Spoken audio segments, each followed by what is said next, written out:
So step to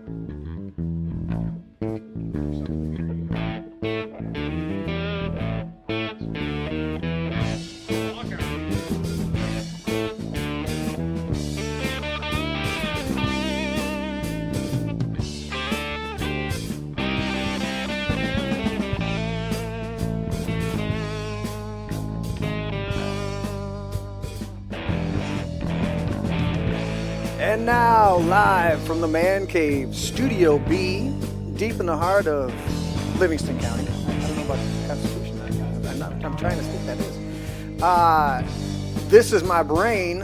On the show tonight for this Sunday night conversation, Lucas Gerhard. Hello. Adam DeAngeli. I want to make sure I said it right. I'm like, is it got a thing? And of course, look at... No one gets it for that. Look at my camera's not zooming out. Isn't that nice? I hope you're talking. My co-host, one of the regulars for Sunday night. Oh, wait, you got to do the gay fish, Shane Trejo. You're a gay fish. There we go. There's the gay fish. All right, we got it. Okay. Anyways, welcome to the show, everybody. This is My Brain. I'm Jeremy Scott Gibbs, your embattled host. Am I embattled?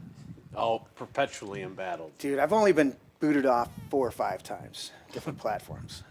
That was other people's fault, not mine. Why would I do that? Anyways, welcome to the show, everybody.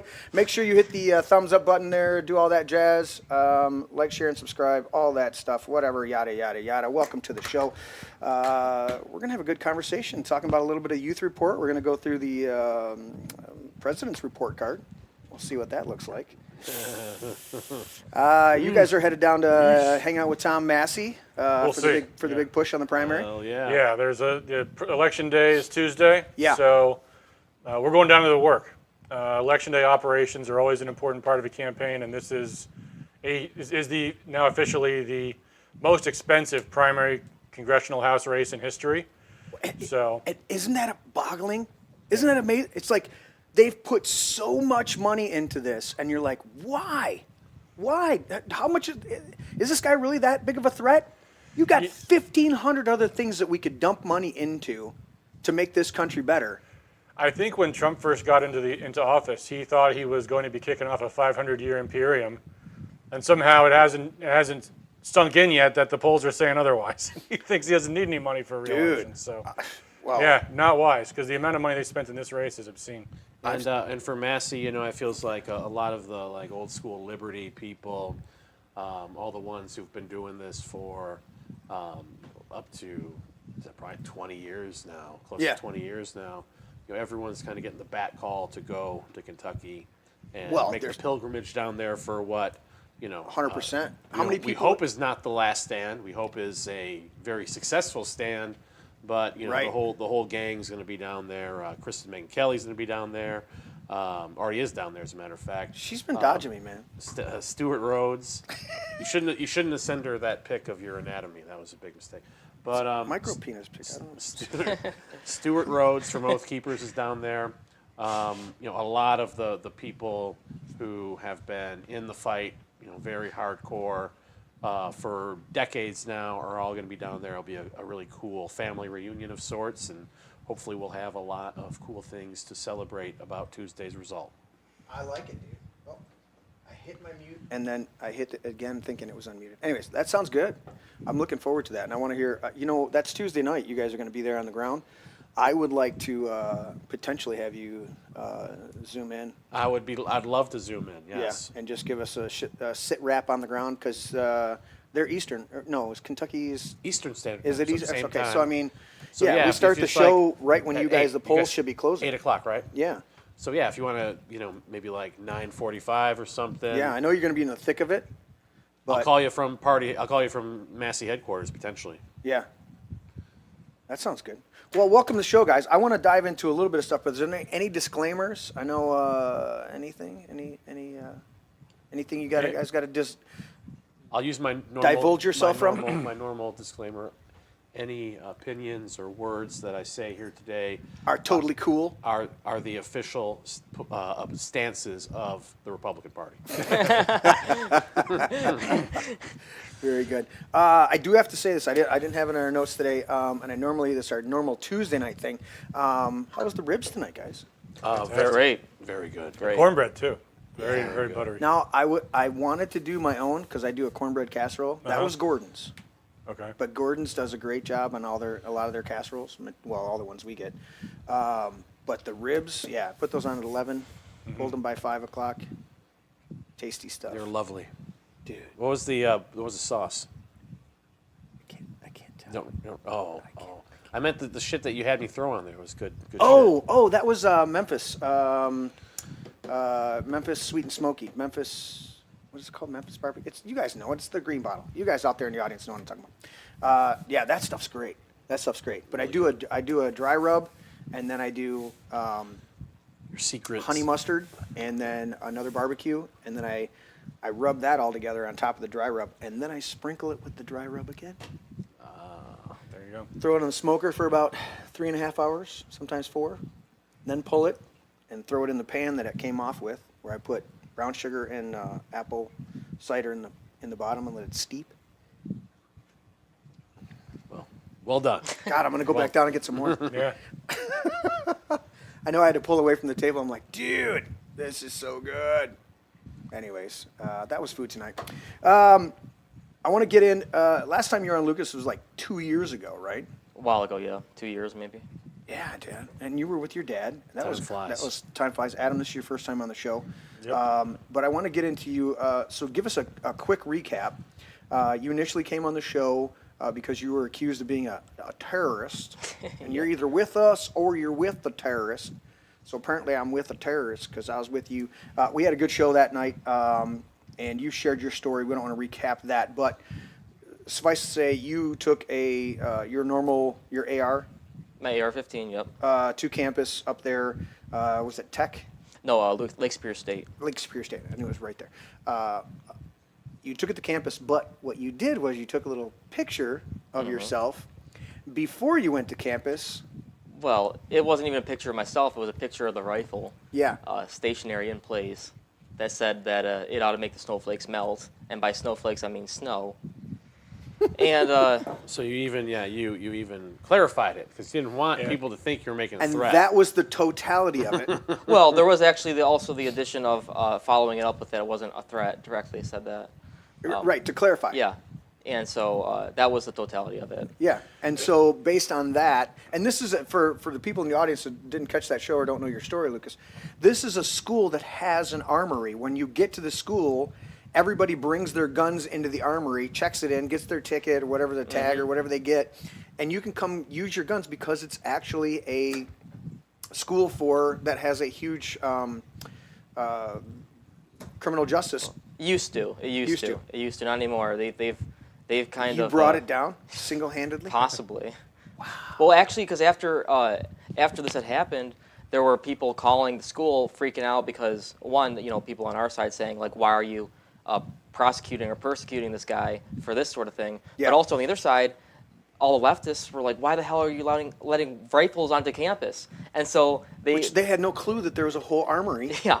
on campus. Right. And and most of the students brought their own firearms. And it was so, there were so many people. There was a locker room downstairs in the armory building, and there were so many weapons that they didn't even have their own lockers. They were just thrown on the ground, unsecure. And They put trigger guards on them? No. Oh, no, not even trigger guards? no, Wow. I don't think I even owned one. Wow. No, I got a bunch hanging. Not on my guns. I figure if I ever need to use it, it's. So let's do this real quick. You were falsely accused of terrorism just because of that post, even though you clarified of it. You went through 3-4 years, 2 years house arrest or something like that? It was 4 years mostly. 4 years yeah. total, like you were locked down. Yeah. Yeah.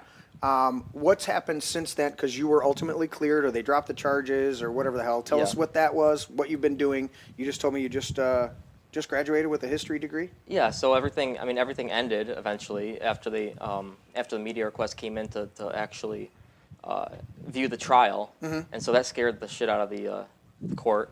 So they decided to basically just drop it at that Because point. it was a big nothing burger. Sweep it under the rug. Yep. Exactly. And then, so naturally, of course, they said, okay, no hard feelings. In fact, the prosecutor, Pretty hard, buddy. when I was sitting at the defense table, when I was being cleared, the first thing I did was I stood up and I asked the prosecutor, did you really think I was a terrorist this whole time?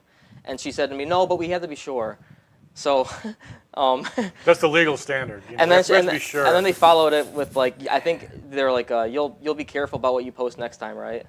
Or you'll think twice about it or something like that. My lawyer behind me was all red-faced and pissed off about that comment. You'll be but, careful about what you post Yeah. next time. yeah. I guess we are moving Yeah, towards if great that was Britain. if that was would have been documented, I mean, that is a government threat against your First Amendment rights right there. 100%. Have you done any legal action since then? No, and I was told that suing the government would cost $500,000 probably. Yeah, it's impractical, unfortunately. And it's and if I lost, I would have to front all the money, which I don't have. So Which it would be nice to start doing some heavy duty. We need to get a group of lawyers that we can do fundraisers for.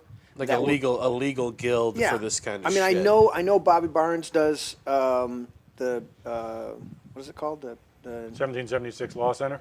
that's it, Adam. Thank you. Yeah, we need like we- one of those in every state that's active. We do, and does. and I know he shit does like go this. after a lot of really good ones. He's still continuing. What's like 6 or 7 years? He's been continuing the fight there for the Amish farmer in Pennsylvania, and they keep. Amos Miller. Yeah. Yeah, they zero prosecutions of anybody in big ag, but they've gone after this farmer for like 7 years straight. It's ridiculous, dude. That's he their has- government. He has zero complaints. He's got a huge farm, sells to all of his neighbors, zero complaints in his lifetime. Running his farm, selling raw milk, selling meat, vegetables. No, not the raw milk. Yeah. Yeah, we can't have that. So you graduated now with a history degree? Yep. I graduated from Grand Valley State. Okay. Didn't go back to Lake Superior State. I'm banned from there until 2099. So 2099. yeah, that was so that was what I guess one of the administrators overstepped their bounds. They weren't supposed to be able to do that. And I've been talking about to the administration to get unbanned, but I really don't care at this point. What's the? Do you know like the actual like where the ban starts? Well, so it starts on the day after I was arrested, or the 24th of August. Or no, I mean like How where close like to the where campus can you get? physically are you banned? Where's Oh. like line? The Mackinac Bridge. Hell, I don't know. I mean, Can you drive You within should 10 go to miles like, of the You should campus? go to like do I something, could- some sort of protest like right next to the line of Dude, which we should you're go up banned. there and stake out where the line actually is, and then we'll just do a parade back and forth, and just march in front of it angrily. well, it's. Why are you guys marching? Because this is as far as we can go. I don't think the current administration cares very much. I think it was the previous one. They've had a number of changes in their administration there, so Okay. not surprisingly. But Okay. yeah, I mean, I didn't go back there, and Grand Valley was not very great to me, but it's. But you made it through? Yeah, I made it through this time. Yeah. Yeah. With a history degree. So you Yeah. pivoted a little bit from criminal justice to history. Yeah, I still had a minor in criminal justice, but yeah, the criminal justice field itself is so. It's getting bad.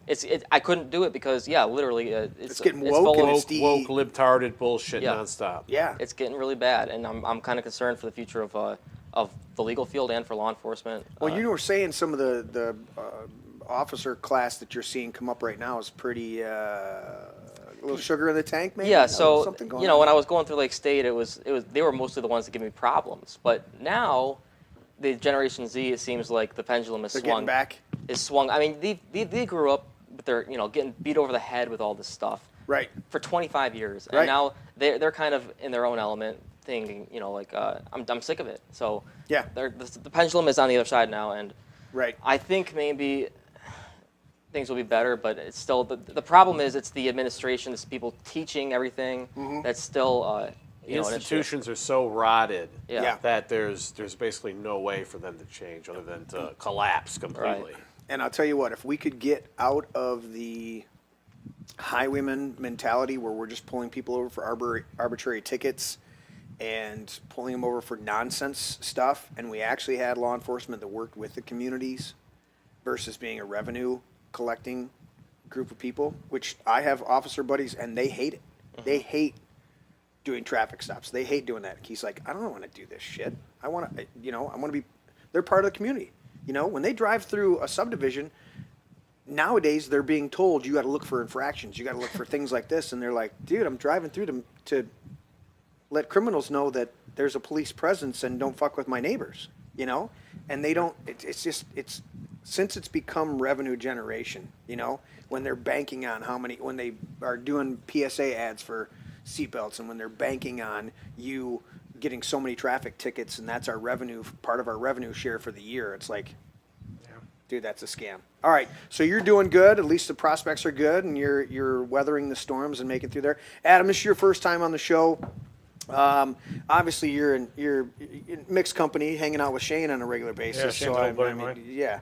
Well, we won't hold it against you. Yeah. But you are going down to see Tom Massie. Give us some of your background, some of the things you're involved in, your history. Are you a longtime Michigander? I moved out here in 1999 for college and never looked back. I guess I came from the Washington, D.C. area. You escaped? Yeah. Wow. And, what was that like growing up in Washington, D.C., dude? The thing that drove me bonkers was the traffic. That's one of the things that immediately changed when I got to Michigan. Were you in D.C. proper? No, Rockville, Okay, so which you're is like an just actual outside. citizen? Yeah, Montgomery County, Maryland, which is now He's just an as bad actual as DC. citizen, because if he was born Yeah. straight D.C., we might have to No. check. Well, I was born in Philadelphia, but All right. But my dad's a patent lawyer, so we lived in that area. 'cause the patent Oh, office is there. nice. Okay. But anyway, I'm an old Ron Pauler. I got involved in the Ron Paul 2008 campaign. Okay. And I was just kind of in the right place at the right time. There was a big debate and then a rally I organized at U of M. And my background was in data and stuff. So anyway, the campaign hired me. So Okay. I worked in the Ron Paul 2008 campaign, then the 2012 campaign.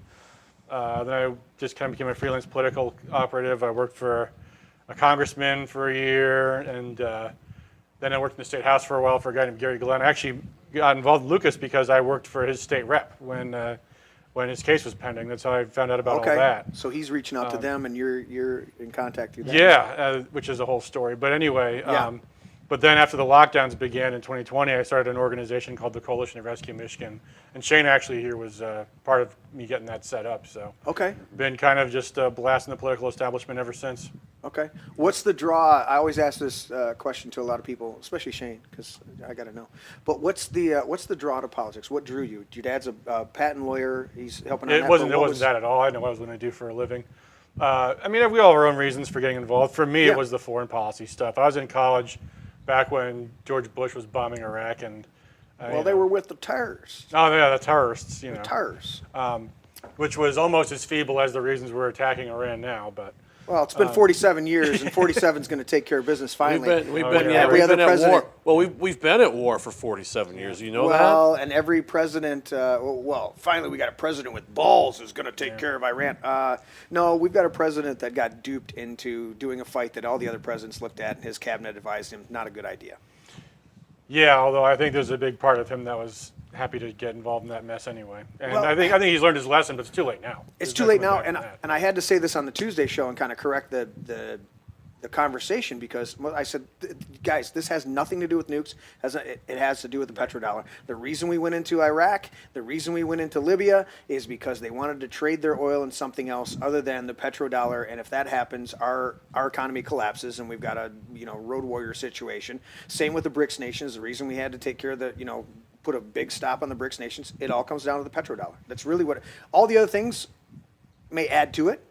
I think one of the big reasons he wanted to attack Iran is because Trump just hates Iran. Did you see in the State of the Union speech? All the ranting and raving about. He's been doing that for years, actually. Yeah. But I remember when George Sr. Became president. Yeah. He was regarded in Washington as a big wimp, and his fix for that was to go after Panama, that was where he built his reputation on.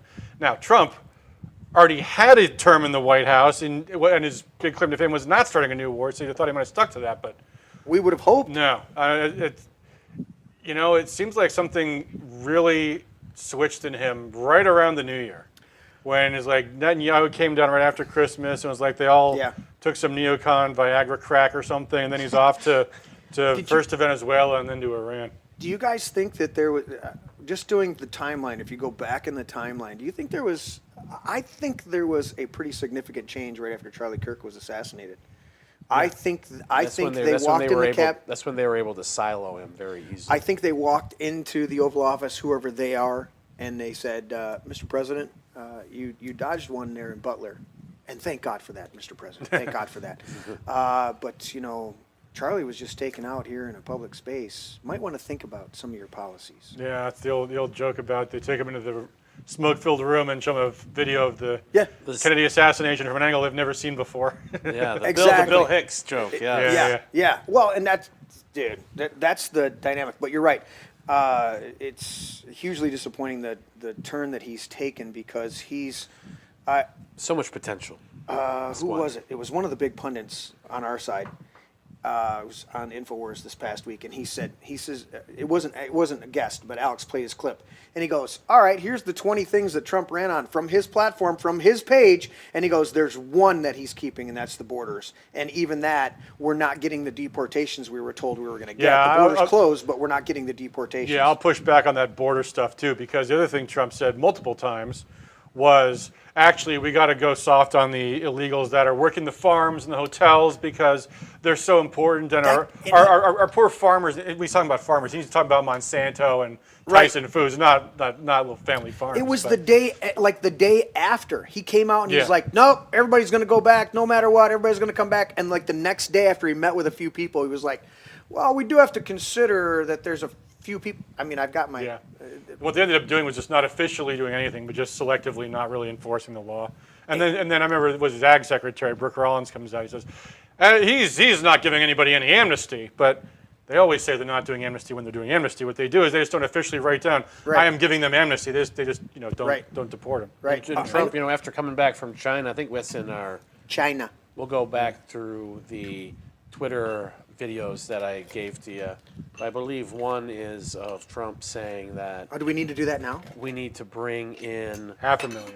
China, 500,000 Chinese. We can't have the schools to students. collapse. Yeah. That would be Because then the bad. universities collapse. And we were talking earlier, these universities are such decaying institutions. They're It's the like our roads here in nexus Michigan. of wokeness, and they try to infect every kid who comes through. Yeah. But we need to prop that up with Chinese students, bringing in foreigners who are And this was going not the loyal first to the time. Chinese Communist government. And yeah, he said it before. He used to say 600,000 sometimes. Sometimes he throws some shit out there as trial balloons and they don't go somewhere, but it's obvious that this is something that Trump believes in strongly and Yeah. he's going to do. And then I wonder what, all the people who trust the plan are going to say then. Will they ignore it? Will they have some novel excuse for it? I guess we'll see. I think so. I mean, Barron's pointing out here, which we know Barron's stance, but he said 2 more weeks until Hillary is arrested. Trust the plan. I thought she was already arrested and executed in Gitmo. 2 more weeks until Hillary's endorsed for something. Yeah. And then he said Iran is full of globalist woke rhinos like Tom Massie, most right-wing politician in Congress. Yeah, we got to get rid of him. $5 gas prices are fine as long as our greatest ally is safe. We know Barron very well. So very true. well. We know him so well, Barron. He's always on that side. He hangs out with Tom Massie. They're probably really close friends. It's crazy. Adam, continue. So you're 1999, you came here for school. You never looked back. You got involved with Ron Paul, that huge movement that shaped you. What are some of the things, life lessons that brings you to the table tonight as far as life, politics, whatever? Well, what motivates you on a day-to-day basis? I tell you, man, I feel like we're suddenly in a 20-year time loop on conservative politics. Isn't Because, it crazy? Because, well, if you get Ron Paul 2008, then Yeah. that led to the bigger 2012 campaign. Right?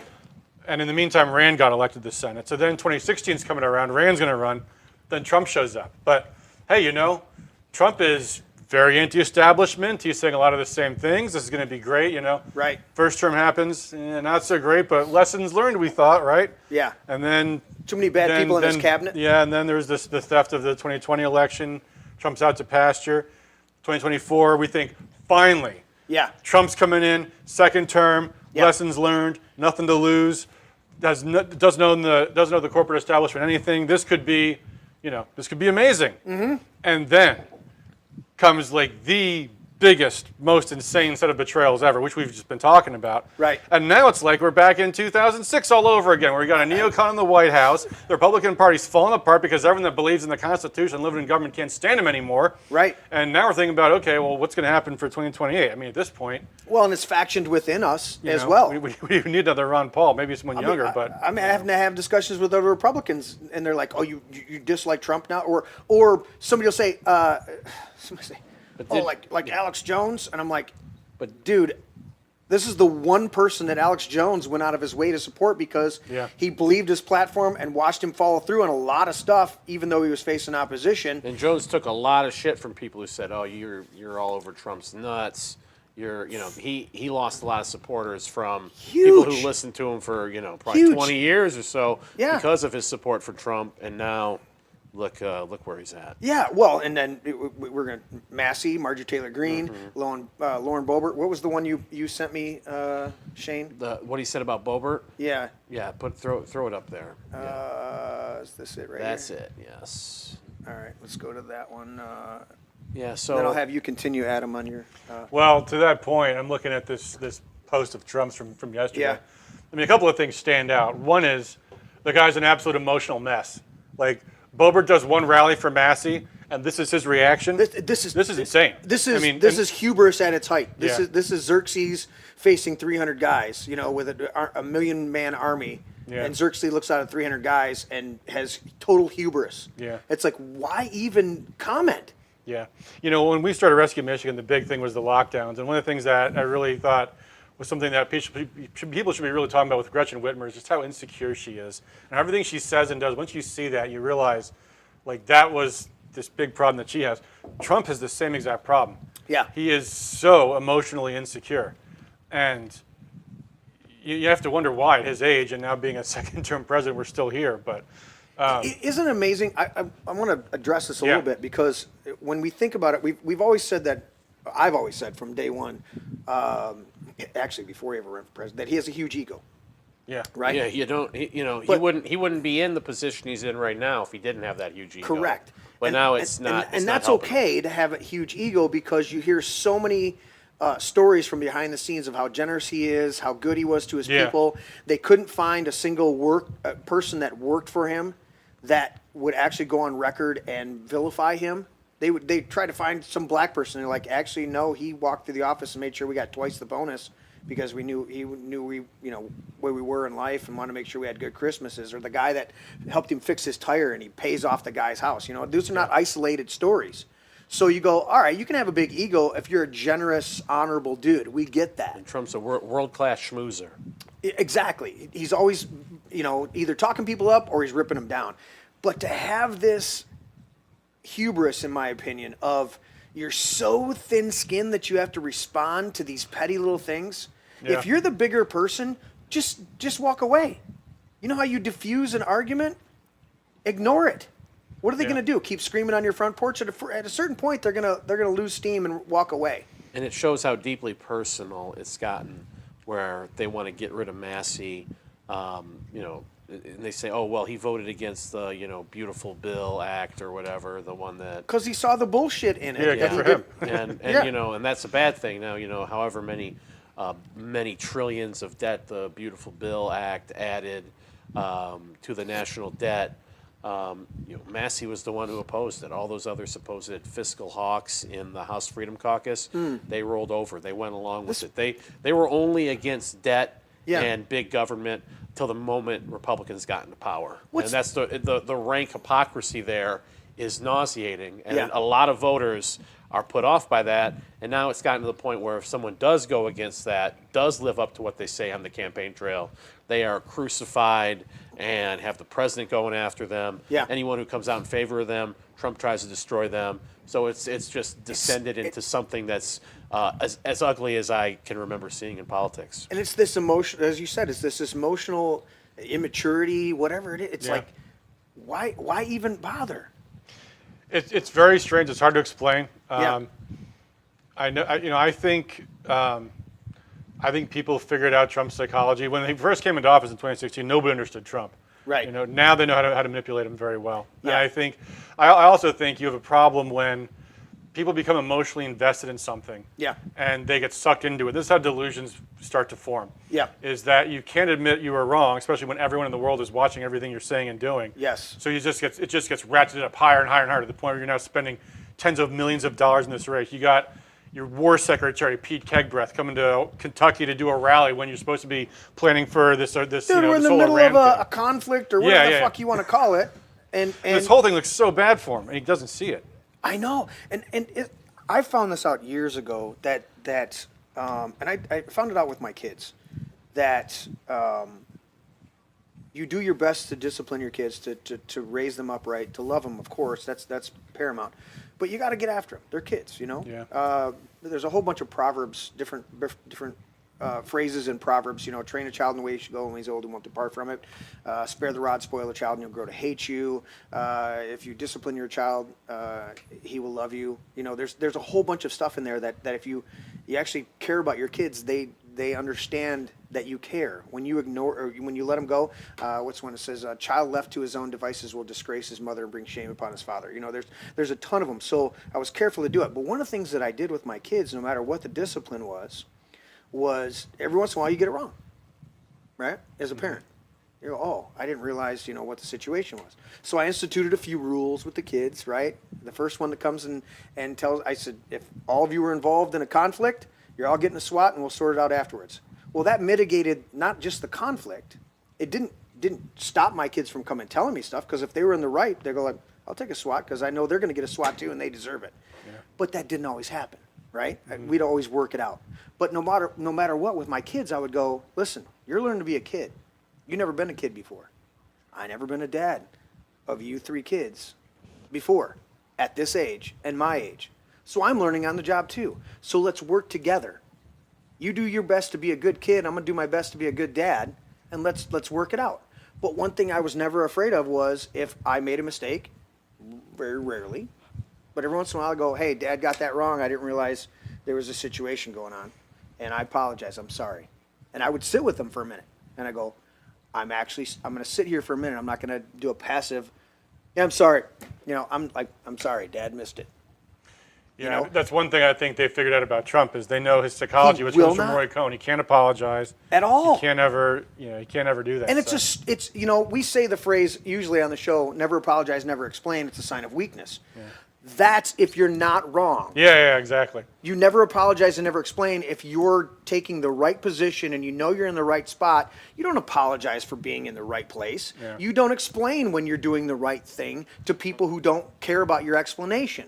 That's what that phrase is for. That's before it seemed like Trump, if he threw something out there, if he saw it was unpopular, if he knew he was going in the wrong direction, he would never own up to it, but he would at least pivot. He would move away from it. He'd act like he never said it. Right. But now we're seeing this kind of bullheadedness. Doubling, tripling down in all these terrible positions. And I think a lot of it has to do with now he's completely siloed. The people who are around him have mastered the art of keeping any sort of legitimate information away from him. And he's completely divorced from the reality of what's going on in the base, what's going on the ground. He's in the truth. He's not on X anymore. He's in the truth social echo chamber. The CNN poll said that he had 100% support.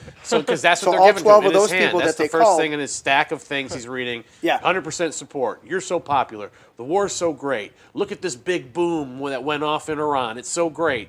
And this is what he's hearing all day, and he never hears anything else. And it's taking a toll on him and causing these sort of outbursts.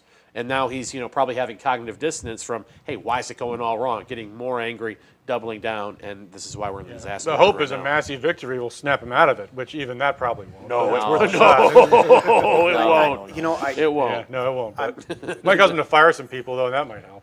I continue to pray for him, but I'm like, I don't know what it's going to take. It'll cause him. I think it's too late. Send $10 million more to Chris LaCivita, because we'll get him next time. Maybe $600 million to Israel will help too. Always. I thought Netanyahu said he didn't need any more foreign support. All of our foreign military supplies. I wonder if that's a scam. Dude. Well, that's what that whole Golden Dome thing is about. We don't need any missile defense for our country. That's just all going to be shipped over to them.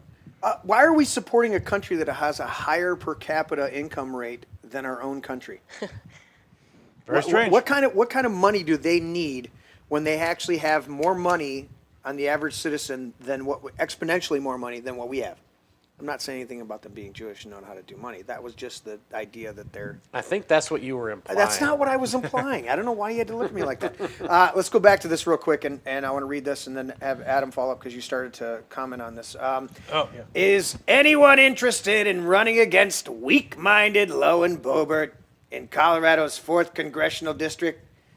You remember Lauren moved to the district when it became obvious that she couldn't win. Her original congressional district, the 3rd.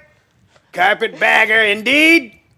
Boebert is campaigning for the worst, quote-unquote, Republican congressman in the history of our country. Thomas Massie, you know how horrible his record is, always voting for the conservatives. It's horrible, it's deplorable. Of the great Commonwealth of Kentucky, we got to build up the state while we call them deplorables. Anyone who can be that dumb deserves a good primary fight. Even though I long ago endorsed Boebert, she's an idiot. I can't say that I was wrong. If the right person came along, it would be my honor to withdraw that endorsement and endorse a good, proper alternative. Somebody who doesn't go to the movie theater late at night with a boyfriend. I think Trump didn't mind that. Just to let me know or announce your candidacy, and I will be there for you, PJT. All right. I think that it's already passed, so she's Yeah, the running candidate unopposed. filing deadline was 2 months ago, so there's that. Yeah. The other thing, too, to point out about that last line there is it also just shows how Trump has absolutely zero intellectual or issue-orientedness whatsoever. Because I don't even care who it is. Is anyone primarying Lauren Boebert? I'll endorse you. I don't care what Any your positions warm are on body anything. shows up. Yeah, any warm body at all. Any But, Gallerian-esque candidate. But I think more importantly than what that says about Trump, though, because Lauren Boebert posted on X after this came out. She said, "Yes, I've seen this, and you know what? I support Massie, and I support Trump too." And it's like, well, okay, why? And this gets to something else because I think Massie said that a lot of folks on Capitol say, "Thomas, I can't publicly support you, but I really appreciate what you're doing." Because they don't want to be the next one to be smacked. People used to do that to me at Lake State. And They used to say that to me too. What it gets to is the extraordinary cowardice of all these people. Yeah. When I worked for Representative John Riley, we would, who was Lucas's member of the legislature. Okay. There was times when we would take positions on issues that were threatening to his reelection. His attitude was, "Well, that's God's will. I don't care. I'm moving by the right period, and I don't care." And that's the all of them. integrity people that we need. That's what Thomas Massie has, and none of these other people in Washington do. Exactly. If Lauren Boebert had integrity, real integrity. I mean, Yeah. First off, thank you for actually endorsing Massie. That was something. But why isn't she going back at Trump, or even MTG, or any of these other hundreds of other olive Republicans? branch, maybe an olive branch within? I'm going to stay with Massie, but I'm still supporting you. Well, even she's though- still trying to ride the fence, but he's not going to let her keep that position. No, So, hell no. No. And why even do it? Why? I mean, it's one of those situations where if all of them just had the courage to show a little bit of backbone, Yeah. they could put a stop to all this nonsense from Trump and maybe cause him to change course. But instead, they're going to get wiped out in the midterms, and by that point, Right. after that, then they'll happily turn on him, then they'll happily impeach him, but by then it'll be way too late. Well, isn't that a dynamic too? Here's some things. He's got to know that as soon as the midterms come through, if the Democrats take back power, it's going to be nonstop political lawfare across the board. He's going to be so mired down, it's going to make the first 2 impeachments look like a cakewalk. His presidency is over. It's over. I mean, talk about lame duck. You're a dead duck at that point politically because you're going to have nothing. They're going to fight you on every bill, even if it's hey, let's pass a bill that says that breathing air is a good thing and everybody should try it at least once when you come out of the birth canal. And no, the Democrats are going to oppose that just because it's his. He had a whole blueprint for America's new golden age, and he threw it away to attack Iran. I think he lost momentum within 3 months. Yeah, I've been saying since the middle of last year, this presidency has gone off the rails. But as soon as he now pulled it's the plug on, completely irredeemable. as soon as he pulled the plug on Doge, that was kind of the Doge? signal that okay, we're going back to the normal same old bullshit. Correct. Yep. And there's a theory out there that he rather than fighting the swamp because it's so huge, he decided to use all the information coming in to gain leverage over them to try to control them. How'd that work Problem out? is that that's not the type of guy he is. One To thing- have leverage in a business deal, you know, Yeah. in a business transaction, having leverage there can be extremely advantageous, and we know the art of the deal. We know that. Having an advantage or dirt on your opponent in a political sphere, if you don't have cutthroat mentality in that dynamic and you're not squeaky clean, you're going to lose every time because they don't care. These people, I mean, Adam Schiff is doing all sorts of crazy shifty shift stuff, and it took finally somebody publishing some. It wasn't the establishment that brought down Schiff. It was his own Swalwell, stupidity. Swalwell. Swalwell. My bad. Thank you, Shane. Schiff, unfortunately, is still living large. Still going. Larger Yeah. than ever. But- Still going. Swalwell. So Anthony Weiner, they didn't take him down from internally for doing all the shit that everybody knew he was doing, right? Yep. They had look at.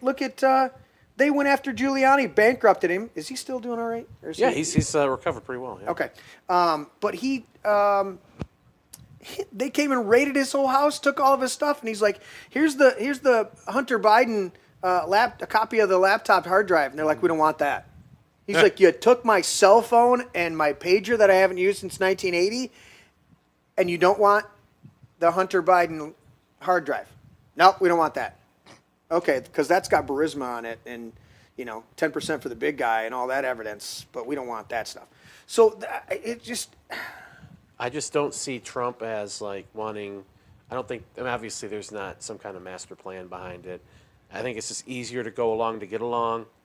Having that hard fight, if they they could have went out there with a Doge, like, oh, hey, here's our Doge budget, line item by line item. We're not doing one of those omnibus, Yeah. disasters.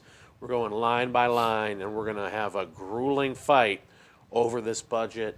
Where we're going to go after all these different Republicans. We're going to expose them all. We're going to root out the special interests. But, why would Trump want to do that when he could just grease them over and then, they're not coming after him and what he's doing with Right. regards to crypto and whatever else. Right. So it's easier to play go along to get along than expend all the energy and political capital on these battles that there's so much internal pressure within the Republican circles. It's easier to just throw in the towel on that, and then maybe you can get some priorities through the omnibus, like more immigration budgeting that was supposed to be used for mass deportations. Of course, it wasn't. But that it's easier to play the game that way. And when you're someone like Trump and you have all these different people in your ear, maybe one or two of them are telling you fight to take this on this huge battle. 99% of them are saying go with the flow. It's easier that way, and you'll be more successful that way. And then Trump is obviously more apt to take that route. It is. It does wear you out. The fight can wear you out to where you just start to capitulate.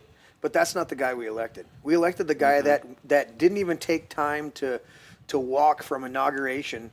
From he didn't place his hand on the Bible, but from taking the oath of office. All right, to signing executive orders.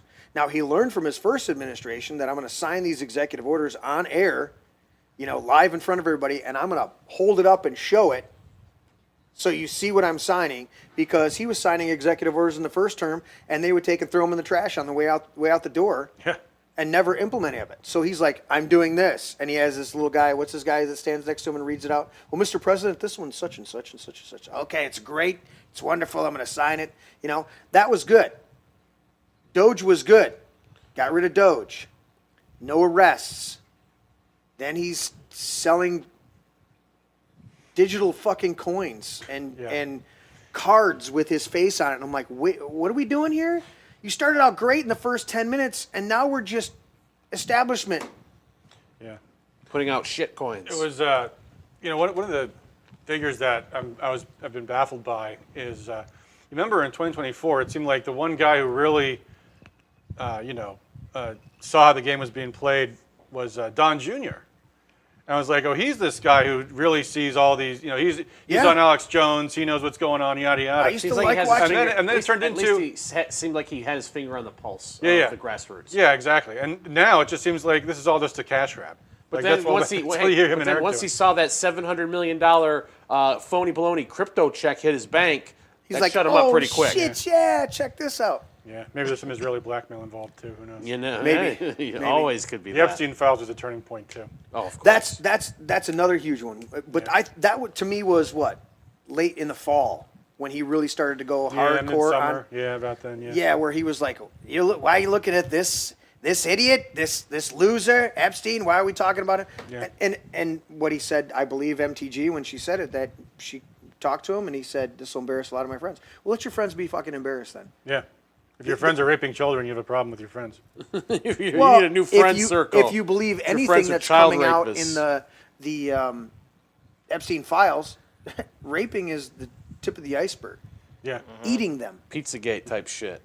I mean, it's literally emails about them eating children is in there, and we're gonna. Well, Why are we now talking no about one's this? well now no one's talking about it because we're at war with Iran. Well, of course. Well, and every other thing that pops up every 5 minutes to get our minds off of it. Oh, UFOs. Yeah, right? Don't Yeah. forget that. People, We're gonna see the little green men. people aren't forgetting about this, though. Every time I see any story about, whatever new thing is coming out, people are still asking about the Epstein files. So Especially young people. Well, let's go with the next data point with Kentucky 4. Kentucky which is for- the Should I congressional open that one? district where Thomas Massie's being challenged. Should I open here- this one in another? No, I'll just leave it right Yeah, there. just show it. I'll just- And so this shows exactly who is supporting Massie. So you see ages 17 through 55. Massie is way up. So the plus especially- 25 means he's 25 points above. Yes, on There- all those on all those. demographics. So all the young people support Massie. 56. And Is that the especially- generation you're kind of talking about? That's your generation, yeah, right? I'm Yeah, 26. Yeah, so you're right at the but edge you of were that. talking about some of these people that are. You're starting to see them be more Yeah. awake, not This awoke. shows we're not part of the problem because Lucas is in that 26 to 35 demographic. Yeah. And then me and Adam are in the 36 to 45, and even your demographic is plus 17. So you're not as good as the rest of us. But What are you saying, Shane? you're not as good as the rest of us, but you're still good. But now look at what the boomers and late age Gen Xers. I'd also bet they had some sampling issues with the 17 to 25 group there. Probably. Because I'm surprised that'd be lower than the 26 to 35s, but whatever. Yeah. But the big takeaway from this too, though, is independent media, Fox News. That's what that poll is telling you. Fox Yeah. News is are- brainwashing these boomers. It's just nonstop slop. I call it the orb of confusion. Yeah. Yeah, it's ridiculous. They are just leading people astray. And that's another thing. People have said that Trump has Fox News on all day long. Constantly. Constantly has Fox News on in the background, telling him, what to think. And that explains a lot too, because you talk to anyone who watches Fox News and what they believe in terms of Epstein, Iran, basically any other issue, it's just completely divorced from reality. And no one else anywhere probably in the world shares that line of opinion other Yeah. than the people who are being having that brain rot drilled into them constantly by Fox News. Yep. Yeah, it's ridiculous. Let's talk about, well, we've hit Trump's report card. You guys are talking more, we've done this. What's the current state of the GOP as far as we see it here at the table? This is a pretty black-pilled crowd. We tried to get Black Pill Teddy on, but he works Sunday nights. Well, we'll get him in here. He'll make up for it on Tuesday, I guarantee it. But and I'm asking it from this standpoint, the GOP, the current state of it, from this perspective. We had a show, month and a half ago, 2 months ago, where we talked about how 40 to 45% of people declare that they're independent when you ask them what they're. So, what is the GOP? Over 50% of millennials and Gen Z. So they don't want to be aligned with parties. The vast majority of them, and if they are, I suspect it's familial. It's from my dad was a Democrat or my dad was a Republican, or, so I'm I'll go on. Not to say that there aren't some independent thoughts there, but it seems like the vast majority of people that have independent thoughts are saying, I'm independent. I'm not going along with this party dynamic. I see it's a uniparty. It looks like the WWE. It's all bullshit. They're going to act like they're villains in front of the camera, but behind the scenes, they're all buddies. They're drinking together. And so what is the current state of the GOP in light of the mass exodus from both parties, but the GOP in particular? Because I know so many of my buddies that are total conservatives, hunters, want to take, just want to be left alone, do all the stuff that we would fit in the category of being a conservative. And yet they don't want anything to do with the GOP. So talk about that, guys. Well, I can tell you, because I run the Washtenaw County Republican Club. Okay. The enthusiasm is way down, way down. What's your average turnout?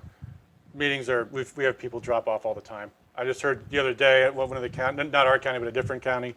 Yeah. Their leadership just all resigned like a few days ago. Do you think the delegate turnout this primary is going to be horrible?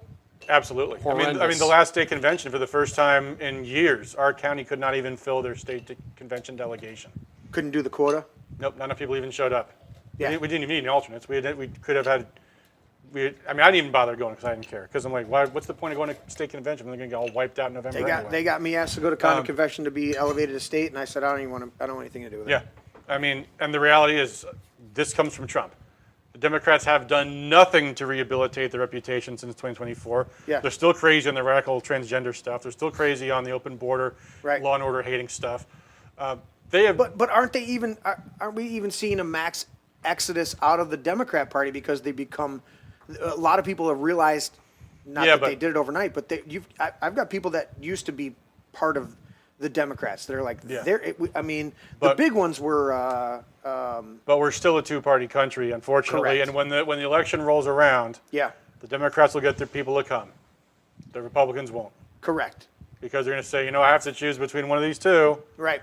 and I got to send Trump a message. And the motivating What's gonna factor happen? for Democrats is fuck Trump, and that is something that is going to get a the winning base message. out. Yeah. Wins with their base. They will come out, and because they know voting for Democrat is a middle finger to Trump, they will show up. Our people will not show up for the likes of, especially in Michigan, John James, Mike Rogers, terrible rhino candidates who Republicans know suck. Yep. They know they're not real Trumpers. They know they're not real MAGA people. So they will stay home, or, in many cases, people who are younger will vote Democrat just out of pure anger and spite from how the Republicans have fucked them, and we will get steamrolled. And isn't this part of it? And I'll let you go in a second, Adam. Yeah. Isn't this part of it? It's the tribalism or the cultists that we're seeing the emergence of a lot of cultist tribalism with Trump, where you've got a faction of people that are going to support him no matter what he does, no matter how many promises he goes back on, and then the principled folks are going, dude, he's gone back on every single promise he made. That's a true politician. We're not going to fucking put up with it. But on the Democrat side, that cultism has always been there. Whether they're like, well, there's a D next to a name, I got to vote for them. Whether it's fuck Trump, you know what I'm saying, from that dynamic, or whether it's just straight, they're going to show up because the tribalism, the cultism, whereas on the Republican side, we've never traditionally had that type of cultish until this cult of personality dynamic with Trump. And you've got this group of people within the MAGA that are like, no matter what he does, he's a brilliant person, he's got a plan. And I go, no, he could be fucking up. It doesn't mean the that problem with that, too, it works against us, is because the Democrats' cultishness means that they will show up and vote, even if they... No matter what. Even if they think, it's a corporatist and not a Bernie Sanders socialist. Right. At the end of the day, we're Right. still going to show up to give the finger to the Republicans and to Trump. Correct. Our cultishness on the right now is you need to support Trump, Trust the not plan. not because he has certain ideals that we support and we want him to fulfill those ideals, just because he is Trump, he is the leader, you must support him, everything he Correct. does, give no pushback, march in lockstep. That's what it's become, and then that will, in turn, alienate more of the independent-minded people who we Correct. absolutely need to show up to be able to win these elections in the midterms. That we're 100%. pushing them away. Yeah. Certain polls show that Trump has dropped 40 points or more among independents over the past year and a half. So those people have been shoved away. Yep. They will not show up, and it's a perfect storm For that is Democrats. heading into some, I believe, truly historically bad results in the midterms for 100%. Republicans. What were you going to say, Adam? Well, one of the big problems the GOP has right now is that there has been this incredible bait and switch, where Trump was supposed to be the anti-establishment guy Yeah. who defeated the establishment wing of the Republican Party, only to, after becoming president again, turn right back and be as bad as any establishment Republican ever had been. But the other thing I was going to say is there's always these two competing factions within the two major parties. There's the progressive wing and the centrist wing in the Democrat Party. There's the establishment wing versus the conservative wing in the Republican Party. Yeah. But for independent voters, the thing that we could say 2 years ago was the Democrats are this cult. They're the ones who were blindly supporting Biden no matter what the facts were looking like. When they flipped him out for Kamala Harris, they all supported Kamala for no reason because they're these blind lemmings, whereas the Republican Party is so dynamic and we have this primary process and we put Trump in over the establishment. This year, voters are going to go back and look and they're going to say, the Michigan Democrats have this big dynamic, this power struggle between the McMorrow centrist wing of the Democrat Party. Then you've got this interesting, I'm not saying he is, but this exotic. This exotic Abdul. He does talk about Israel and Gaza. He's the progressive candidate. He's the new. He's against corporatism. He's the Bernie Sanders type in the Democrat Party. So they can look at that and say, there's an interesting contest here in the Democrat Party. The Republican Party, what do they do? Here, try Mike Rogers again. Have John James again. John James, the two-time proven statewide loser. Mike Rogers, the one-time proven statewide loser. Both of them with terrible congressional records.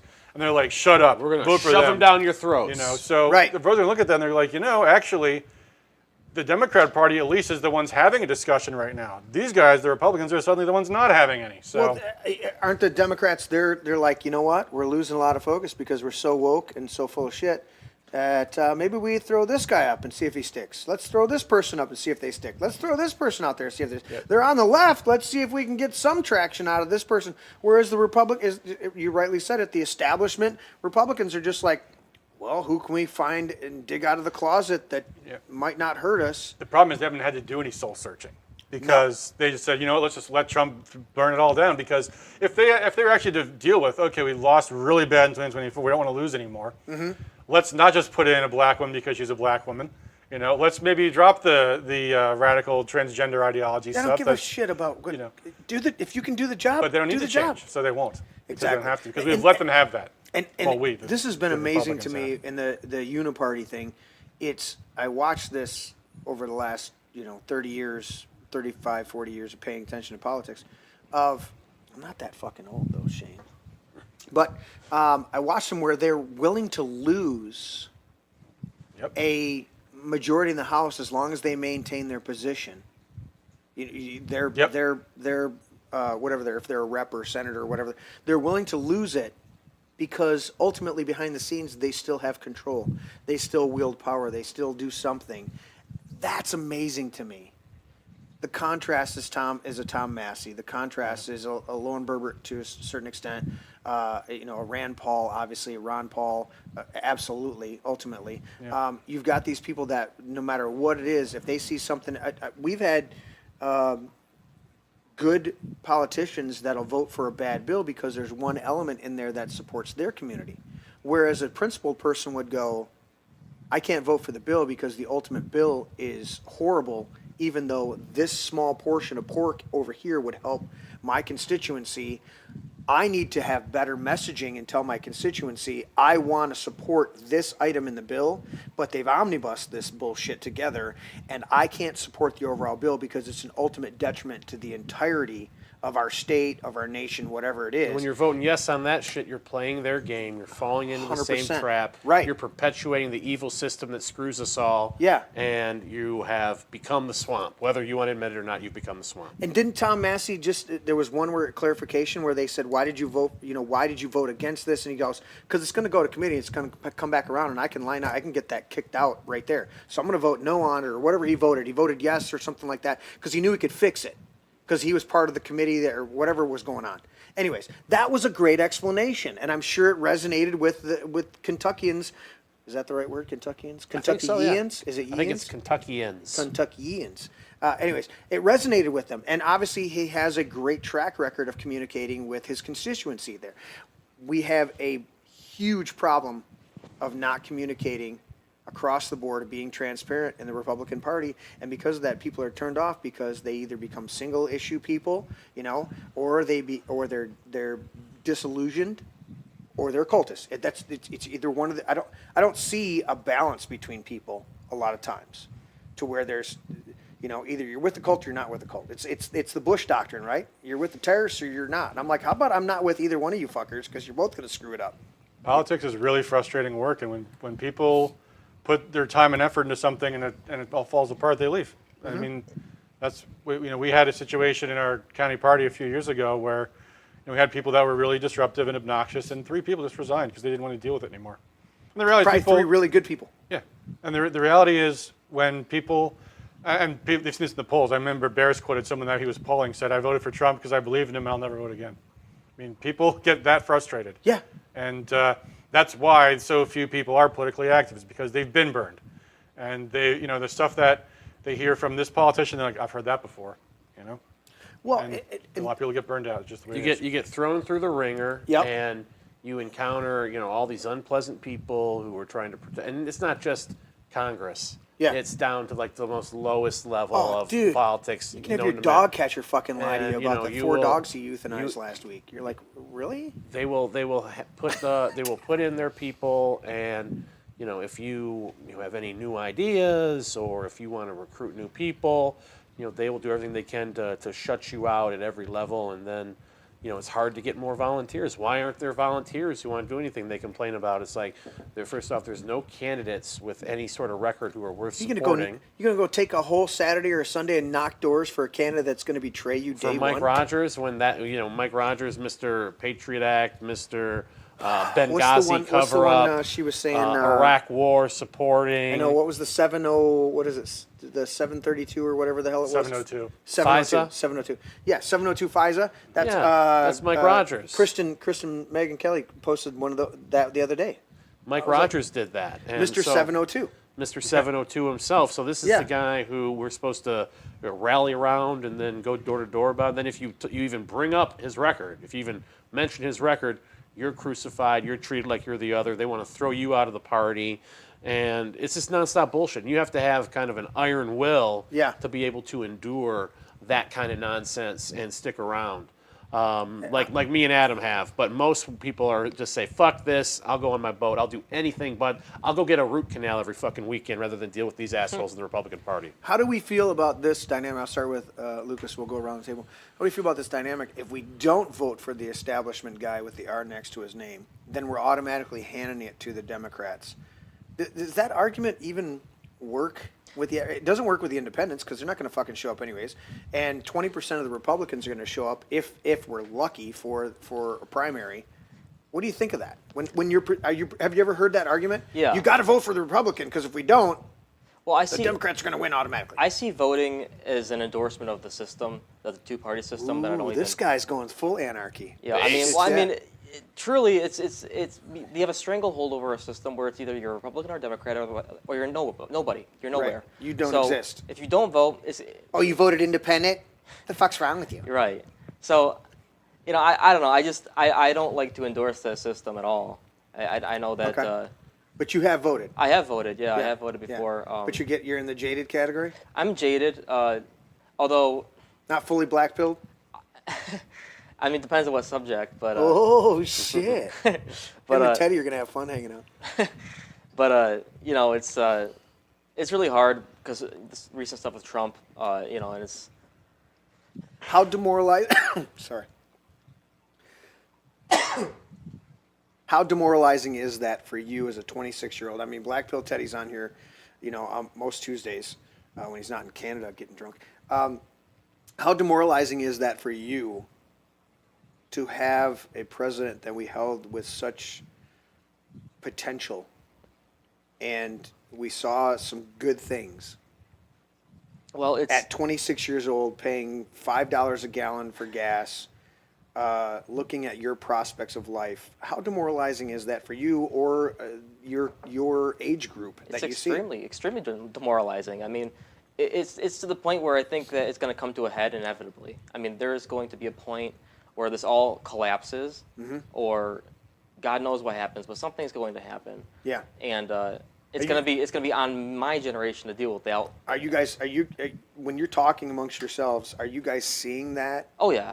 You're bracing for that? Yeah, absolutely, Are absolutely. you guys talking about, listen, we're going to have to figure out how to garden again. We're going to have to figure out how to raise, some of our own livestock. We're going to Well, it's to the point where self-reliance is important. You Yeah. can't rely on a state that inherently once you gone or dead or erased or Right. exterminated or in any case. I mean, we don't see it as our own interests are being looked after. So, yeah, it's And ultimately, what are your interests? Your interests are leave me the fuck alone and let me be prosperous and make my own way. I want America to be America again. I want this country to be for us, for the people who built it, and for the people who maintain it. And it's not being built for that. It's not being maintained for that. It's being squandered away and given away and sold for an economic gain that inherently hurts its own people. So That's the blinking light the last 10 seconds, if that's the economic gain, the last, the light's blinking Right. for another 10 seconds. Well, short-term pain. No, it's short-term gain for long-term pain. Exactly. That's exactly well, what's the happening. selling off of our land and the selling off of our interests and our blood across the sea. I mean, it's Isn't the entrepreneurial spirit embodied in We the People? When you read We the People, in order to form a more perfect union, do ordain and establish? I'm flipping them back and forth. Maybe some more booze, you can jog your memory. Dude, just because I can't listen, I paraphrase half the scripture verses I've known for 35 years. Read it, Shane. The fuck, I don't have my readers on. Anyways, but that's Whenever any form of government becomes. Oh wait, what's that? Where do you want me to start? yeah, no, that's a good spot. Switch That's- from the that's right. preamble to the declaration. Whenever- Whenever any form of government becomes Comes- destructive of these ends, Yeah. it is the The- right of the people to alter or to abolish it. Yeah. Yes, yeah, and it's we're getting to that point where we're pretty close to the point. I'm thinking about my, at 53 years old, I'm thinking about my future and what's going on. But I'm looking at you, I'm looking at my kids, my grandkids, and I'm going, how do I prepare them? I mean, we moved to this property 12 years ago, and this is my first year. I'm going to hardcore garden. We got chickens last year. I had chickens on my last property. I had a garden on my last property. It's like, and I grew up on a farm, to where I always had beef in the freezer, no matter what was going on. So I look at these things. Dude, I was thinking about this. I'm gonna throw this out in the show because I know we got some smart people that pay attention. I think we need to come up with a Faraday cage for our vehicles. Pinpoint what the main transmission is in each vehicle, and have a Faraday blanket that you can throw on your dash or throw inside your wheel well or do something I like think that. John James just voted for that. Voted against the Faraday. He voted for Digital. the kill switch. The kill switch. And I'm yeah. thinking, dude, they've done it to every vehicle out there right now. I drove the hot rod the other day that has nothing. It's a 1930s Model T, and I drove that fucker. And other than the steering, it was a blast. It had the 302 Ford, and it gets up and goes. It's a little two-seater, And I'm thinking, EMP hits, I'm going to be safe. My phone won't work anymore in here, but I'll be good to go. Dude, let alone EMP, just spying on you. All that shit. And I'm thinking, they're tightening down more and more controls while you see them simultaneously losing any semblance of a true society that works for its own betterment. Now we've got people that tell you all these things. I picked up my granddaughter, and she's got a little thing with the windmill in it, and the winds, teaching her about green energy and wind. And I'm having a little conversation. She's awake enough to where she's like, "Yeah, Grandpa's I had to do the project like that." I'm like, "Hey, does your elementary school have any windmills out in the playground?" "No, Grandpa." Did they have any solar panels on top of that huge ass fucking building that they have? And she's like, "No, Grandpa." I'm like, "Oh, so Grandpa, don't swear. Oh, my grandkids know me. She goes, I said, "So they're telling you about green energy and preaching to you about green energy, but they're not practicing any of it." It's the same thing with these data centers. All of a sudden, the data center's got to come in here, and we don't have to worry about cutting back on energy anymore. In fact, we got to ramp up energy, but you're not going to get it. Still no air conditioners for you in Africa. because that's a draw on the economy. The data centers are going to be a huge bubble. And it's Yeah. going to be really terrible when that pops. Yeah. Dude, are you guys hearing anything about backdoor deals? Because that's what I keep getting the rumblings of. I'm sure there are. Yeah. Because there's no other reason to fucking support these coming into our cities unless the local politicians are getting some kind of kickback. There's no other logical reason. Andreessen Horowitz, the AI guys, the big tech guys, they are now the #1 funders of our politics, dwarfing the amount of money that's been given to politics by Elon Musk or George Soros. So, Israel. and their big Horowitz, thing huh? is they want to put money in. They are putting money. One of the big things is putting money to grease over politicians to support the erection of Micropenis massive erected. data centers. So they're greasing over the skids with this incredible amount of money they're throwing in, buying off people on both sides, the typical usual stuff. Yeah. But they're now the #1 funder of politics, and they are very much driving the data center push. Do you have to do a lawsuit or can you FOIA just to find out if somebody did a non-disclosure agreement? I don't want to read your agreement. I just want to know if you signed one, because that in and of itself tells me where you're at. If you signed a confidentiality or a non-disclosure or some kind of agreement with one of these data centers as a local politician, you just told me everything. I don't have to read it. I know right then that you're compromised, because if you sign an agreement with a third-party, non-political group to not disclose what you talked about behind closed doors, you're already compromised. Am I right? In most cases, I would say so, yes. Yeah. I mean, how do we find out if you? I don't want to read your I just want to know if you did. Yeah. Why else have one? Why else have Yeah. one? Unless you're compromised. Right. What are you hiding? Yeah. What is any of the Well, data centers? Well, go ahead, Ed. I was going to say, because that reminds me of an issue that's pretty common, which is these sexual harassment settlement claims. Mm-hmm. Which, the thing is, sexual harassment does happen, but also so does shakedowns. 100%. And when someone goes to a congressman and says, "I'm going to accuse you of this," they'll sign this non-disclosure. Yeah. So because that's their guarantee that they're not going to that's their settlement, because it's Right. easier to settle out than it is to deal with Correct. than to fight it in court and all that. you Well, know? I mean, on a positive side for Trump, that was Yeah. how he beat Stormy Daniels. Yeah, although then she broke the deal anyway. She broke the, but she's the one that had to pay him. Yeah. And her lawyer ultimately, for another reason, ended up in prison, trying to shake down Nike. Avenatti, yeah. Yeah, Those- yeah, for a separate Well, thing. but I thought Big Pumpkinhead wanted him to run for president, right? Didn't He was a star there for a minute. CNN That's right, yeah. Pumpkinhead wanted him. Stelzer? Stelzer? Yeah, He's the big shining Oh, orb Brian in the night. Stelzer? Yeah, he's If we could, though, because I did want to go back to you, because you asked about the lesser of two evils. Dude, keep me on fucking track. Go So ahead. I wanted to address that, because yeah. that's one of the big questions everyone always has is, if you don't support the Republican, you're helping the Democrat win. Yeah, the state of the Yeah, Republican Party. and there's a number of answers to that. The common one is, the lesser of two evils is still evil, which is true, although I think not all that persuasive, because people do want to minimize the evil in their life, right? Right. But here's the thing I would say. First, the most important thing to me, politics is, to me, about changing policy. I don't care who the party is. I don't care who the person is. I care about my gun rights. Okay? You are not going to defend or support your issues if you're condoning people that vote against them. You're not going to defend gun rights if you're voting for Pat Toomey. Correct. You're not going to get us out of war if you're voting for Mike Rogers. But the even bigger point to this, though, is that it's often just not true at all. Right. What's the difference between Trump and Biden's presidencies? This one and Biden's before his. Basically nothing. The difference is we could push back against Joe Biden. Call it Hunter Biden's corruption. Everyone was united against Hunter Biden's corruption.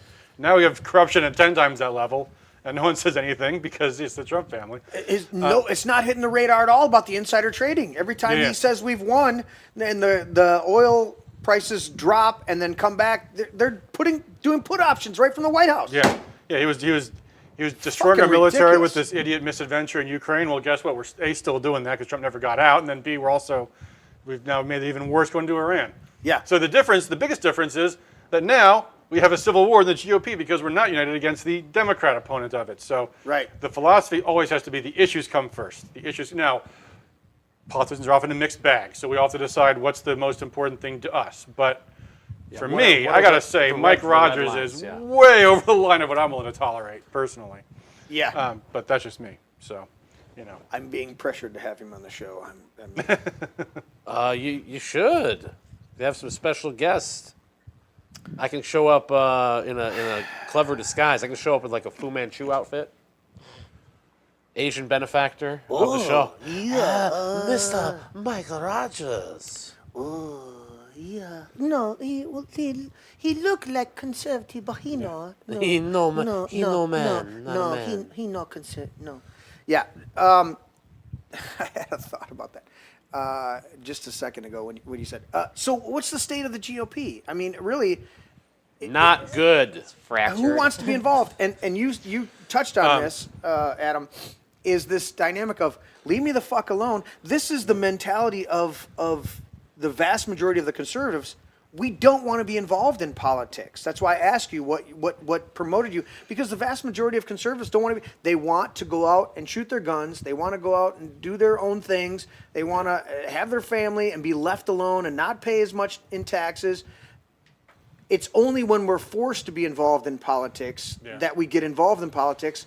And right now, not enough people are being forced to be involved. I think it's going to have to be a cycle of extreme. I mean, I thought people got a fucking clue when Biden was in office You thought wrong. yeah, I mean, that, hey, this is how bad it can get. Now we're at higher gas prices than we were with Biden.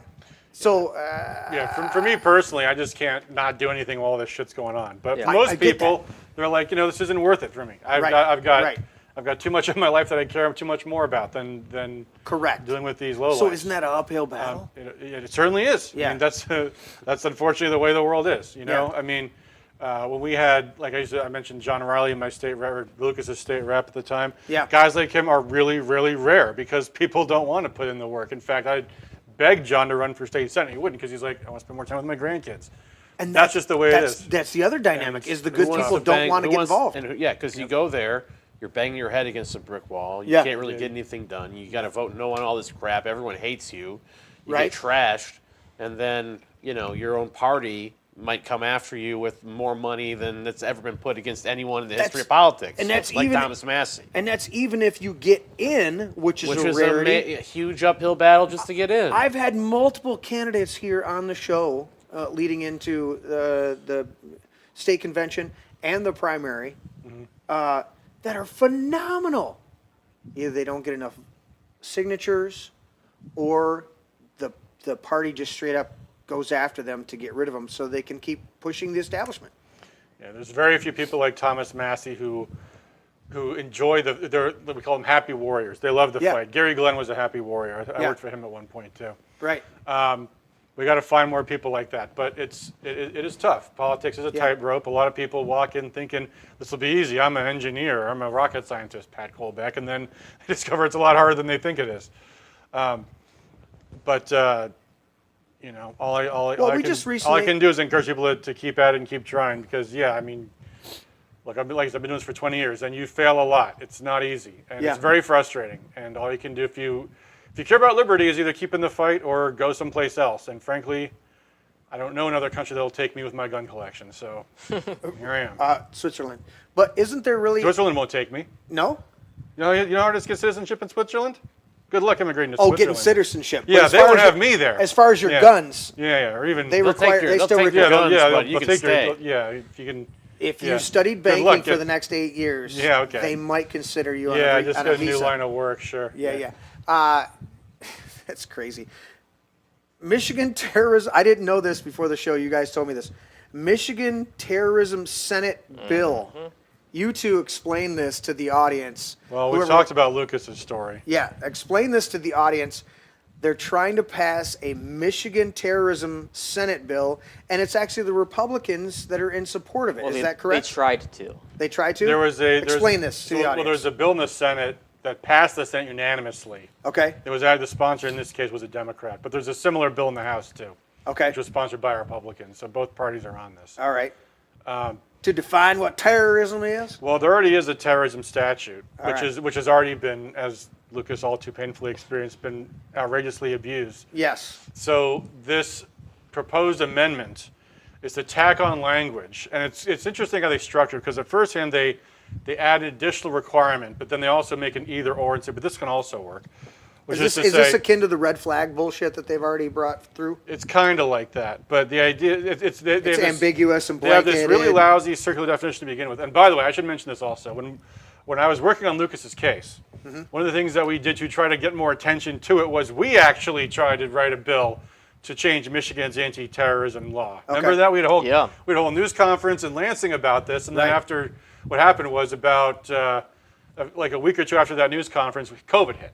Yep. So that was the end of that for the year. Yeah. And then Lucas's case dragged on, and it was actually getting to the state Supreme Court, and then the Oxford shooting happened, and the Supreme Court said, let's not talk about this anymore. Yeah, but we had bipartisan support, and from the ACLU. Yeah, so that all He fell seemed on apart. it. Yeah, in fact, I think the ACLU said it didn't go far enough, what we were trying to do. Anyway, so we wrote a bill which has now disappeared in the memory hole, and maybe someday some state rep will take it up, or a senator, and We were never at war resuscitate it. with Eurasia. We were Yeah, always yeah, at yeah. war with Eurasia.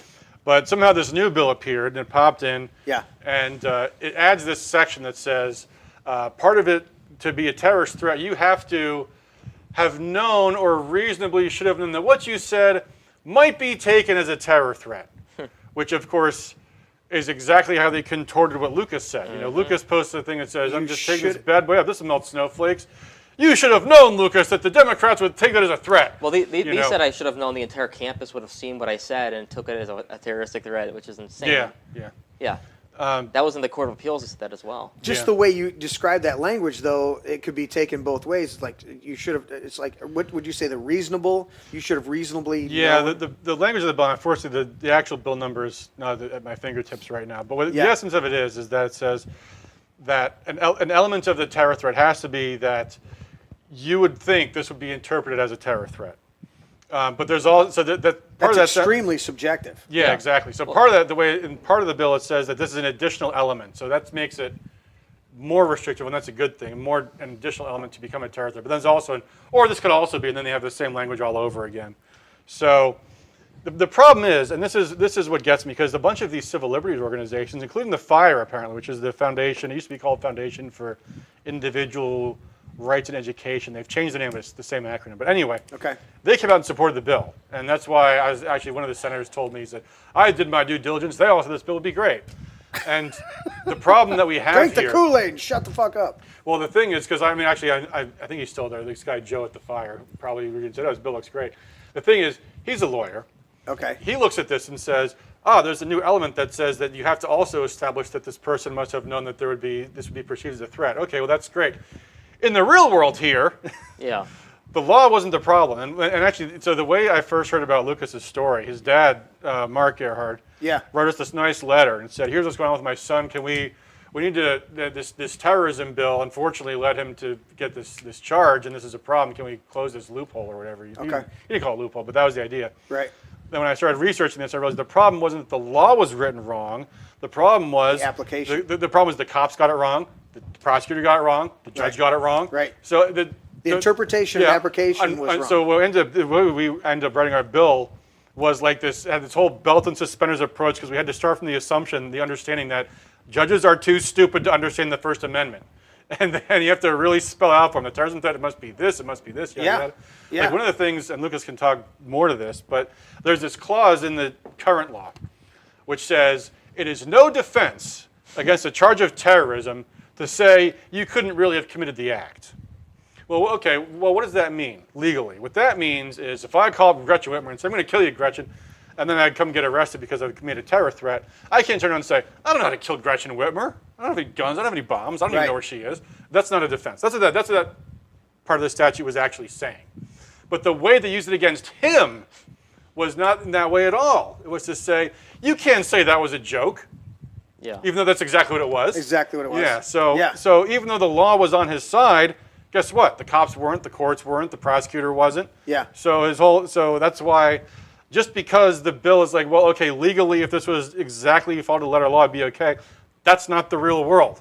It's not the real world, and most people. The way they write all these terrorism laws is to basically give police, prosecutors, judges massive discretion to go after, anyone who's a threat. We're at war, anyone And they're all who's a political threat, actors, they too. can go after. 100%. And not And only the more that, and the more tough they seem, yeah, they're political actors. They get the next promotion. Right. They get the next, leg up in the process by going after terrorists and getting prosecutions, regardless of whether they're guilty or not. so 3 things. One, the most hated group out there is politicians. After that is lawyers. And most lawyers become politicians, right? That's about half.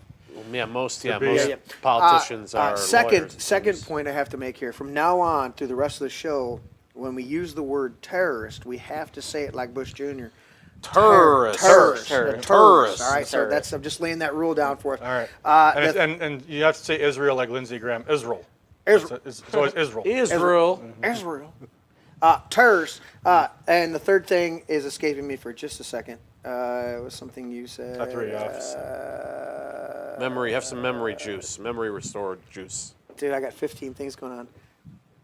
I was about to start seeing when the start of the basketball game is. We're gonna hour. wrap the show up at about 8:30, 9 o'clock because we're gonna watch the game Game here. 7. Game 7 of the Pistons.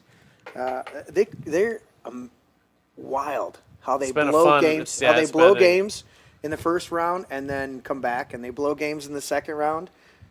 One thing I gotta say, I can't stand Harden. He's such a flopper.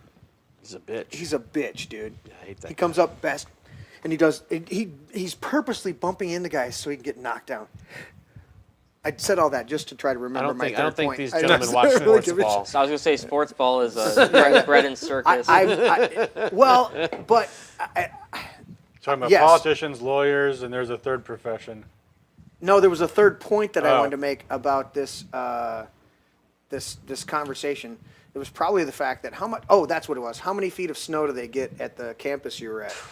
I don't know, anywhere between 12 and I don't know, a lot. I mean, my car's buried underneath it. Not 12 inches. Oh, feet. Oh yeah. 12 feet of snow. Depends. I mean, the So year. when you post a thing about this will melt a lot of liberal snowflakes. Yeah. Or It was a a lot of double snowflakes. entendre. Yeah, it was a double entendre. It was a total joke. Yeah. Oh, that's what it was. This whole point of you have to reasonably know. Yeah. No, Yeah. no. The idea of our whole judicial system set up by our founding fathers was predicated on the state being absolutely. You have to impanel a grand jury, Yeah. which we don't do except in these high cases anymore. No, impanel a grand jury for what he dealt with. It'd have been thrown out. They would have been like, this kid posted a meme. They'd have been gone. Yeah. But a bunch of prosecutors and a bunch of ignorant cops, prosecutors, ignorant judges, let it go forward. Whereas if a group of people that were actually our peers would have sat up there and said, this is fucking stupid. This is getting kicked out, right? So our whole judicial system was predicated on this number one principle. It's the doubt, right? Reasonable doubt. What your statement talking about the bill was it encompasses for me. That's why I wanted to capitalize it as one of 3 points was that it's like the ignorance of it, or you should have known, you should have reasonably known this thing. No. Yeah. Our whole legal system was originally, it's come fucked up, but it was originally predicated completely on reasonable doubt. It's incumbent upon the state to gather evidence and present the best arguments, but the jury, an impaneled jury against us, has to come up with either guilty beyond reasonable doubt. Now we've got bills that have language in it saying it should be reasonable that you knew it was a terrorist act, or that you should have known there was terror. It's like I was indoctrinated knowing that ignorance of the law is not an excuse. Actually, according to our founding fathers, when you really study it out, ignorance of the law is a huge defense because it's reasonable. My ignorance would fall completely in the category of reasonable doubt. Did I know that I was violating this stupid fucking ordinance that you charged me with? I have legitimate, reasonable doubt that I knew that you had this stupid law that you came out with me to try and prosecute me and create lawfare against me. It's the same thing. So when I hear that, it triggers me, obviously, on this concept of, oh, it should be reasonable that you knew it was that there was some terroristic dynamics that you were employing. This kid is going to a college campus that has upwards of 12 to 14 foot of snow each year, and he says this is going to melt some snowflakes. Well, what I found out rather quickly too was, Yeah, was but never mind the literal thing. I mean, even Yeah. and by the way, we have to remember, all this First Amendment stuff has been extensively covered in case law. There's been tons of court cases on this stuff because there are all kinds. This whole true threat doctrine has been gone over by the courts over and over keeps again. reestablishing. Yeah, they keep going through it over and over. Like the notion of what is reasonable is both objective and subjective. Yes. You can't just say so and so thinks it's a threat, therefore it is. It has to be first of all, what was the mind of the speaker? And Yes. Right. And was it, obviously, this will melt snowflakes. He's talking about snowflakes as in sensitive liberals. That's what that obviously means. Obviously, yes. And that's and therefore there is no notion that this maybe he was actually just joking with his friends about murdering his school. That's not even logical. So It was an evil white man. Evil white who man. They wanted to crucify. We know Yeah. he's And evil. Yeah, we so- can, show that this conservative white guy is a threat. Yes. And that's what we want to do. That's the box that we're been ordered to check, and that's why I got caught in the crossfire. And the jury in the system is there to be determining facts, not questions of law. And what they did to Lucas is they put this whole process because what the court basically said is, well, it's up to the jury to decide whether that would be reasonable to be interpreted as a threat or not. And it's like, no, it shouldn't be, actually. That's not the jury is the finder of fact, not Correct. the finder of law. If the fact's not in dispute, then it's on the judge to say, the judge is at the point where he should have said, this is clearly not a threat. End of story. Done. And anything against this is an assault on common sense. It is. And that's It what is. this. That's well, what I found out quickly through this whole thing about the reasonable person standard is that it just basically means whatever the prosecutor thinks. Yeah. That's basically what reasonable person means. Would a reasonable person find this to be the case? Well, the prosecutor seems to think so, so therefore it is. I mean, they're not going out there polling Right. people, seeing what they think. Right. So that's how it's abused. Which is a fourth point on this whole conversation at this moment. Most people don't have a clue, unless you're a lawyer or a politician, Yeah. that there's a whole separate dictionary for law. Mm-hmm. Most people don't know about Black's Law Dictionary. They don't understand. It's different. Wait, it's different from my little Webster's. My not the original old 1828 Webster's, but my up-to-date Webster's that has debauched most of our fucking words and made them useless. No, it's like, and I can fly in some of those circles, right, where we go. Do you understand the charges as I've read to you? I comprehend what you're saying, Your Honor, but I do not stand under the charges that you've just enumerated. Yeah, well, and most people don't even get that concept that you can diffuse certain arguments just by doing that. But we're going to go down that road. Let's not do the Yeah, sovereign citizen be stuff. careful with Black's Law because, first of all, there's case law. There's case law in every different jurisdiction. Correct. There's different definitions in statutes. 100%. And here's one for you. A lot of people don't know about this. There's in Lansing, Michigan, you want to write a bill, your bill has to be you cross off this in the code and you write in this, and what you cross off X'd out, what's in you're adding is in bold. In Washington, you don't do that. In Washington, you can write a bill in the back of a cocktail napkin that says there shall be a free market in health insurance, anything else to the law notwithstanding. Yeah. And you've got a better bill than any of the Republicans' Obamacare repeal bills, and that can be passed into law. And what happens if that bill is passed into law is that now goes into like a 20-year waiting list to eventually be written into a separate body of law called U.S. Code. Right. So there's the U.S. Code is the codified statutes, and then there's everything else, which is the Public Act ABC, Right. which can amend any number of things in any different place. Yeah. And that's still just all that there is until it's eventually codified. But until then, you've got two completely separate and sometimes conflicting books of federal law. 100%. So there's it's that. so convoluted. Yeah. And we've lost. And I say books means something that's too long for anybody to ever read. But we've lost this fundamental. I read this one and my other constitutional book over there. Yeah, well, But- let me tell you about this thing too, by the way. I got a gift from my dad, I remember he's a patent lawyer. Okay. And he got this from, I forget, his senator or something. It was called the Annotated Constitution. It came out in Annotated. 1940. It came out like 1940 sometime. Okay. What it is, it's the Constitution annotated by how the Supreme Court interpreted each of these things. So, First Amendment, and then So like the here's Schofield Bible, where it just no, but no, Schofield, no. Schofield Constitution. No, but when the Supreme Court interprets something, that is the law now, you know? So, for example, like the entire body of patent law in the United States until prior to the Patent Act was literally just the Constitution, right, which was open to all kinds of interpretation. right. Anyway, so this book was published in like the 1940s. It's like this thick, as big as any big dictionary. It's like, Wow. no, that's the Constitution as it was then. You know, now it'd be Wow. a lot thicker because It's all convoluted. And that's what I try to say. Well, it's not. I wouldn't. I mean, just to be fair, yeah, the First Amendment is very simple. You know, it's what, one line, one sentence, I think.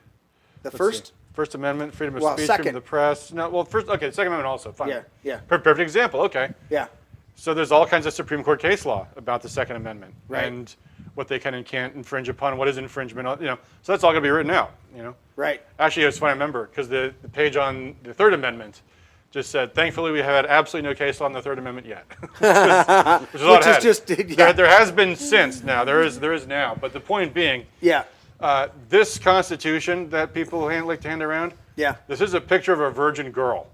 That big fat dictionary, that's the hag she's become. right. And, How much do the factors of Her body count is now 250.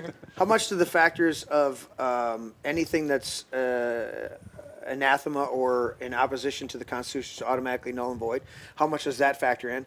And then again, how much does the 9th and 10th Amendments saying that these rights shall not be disparaged to, or that just because we enumerated these 8 leading up to this doesn't mean that there's automatically the government's granted a right to trample on anything else that comes up.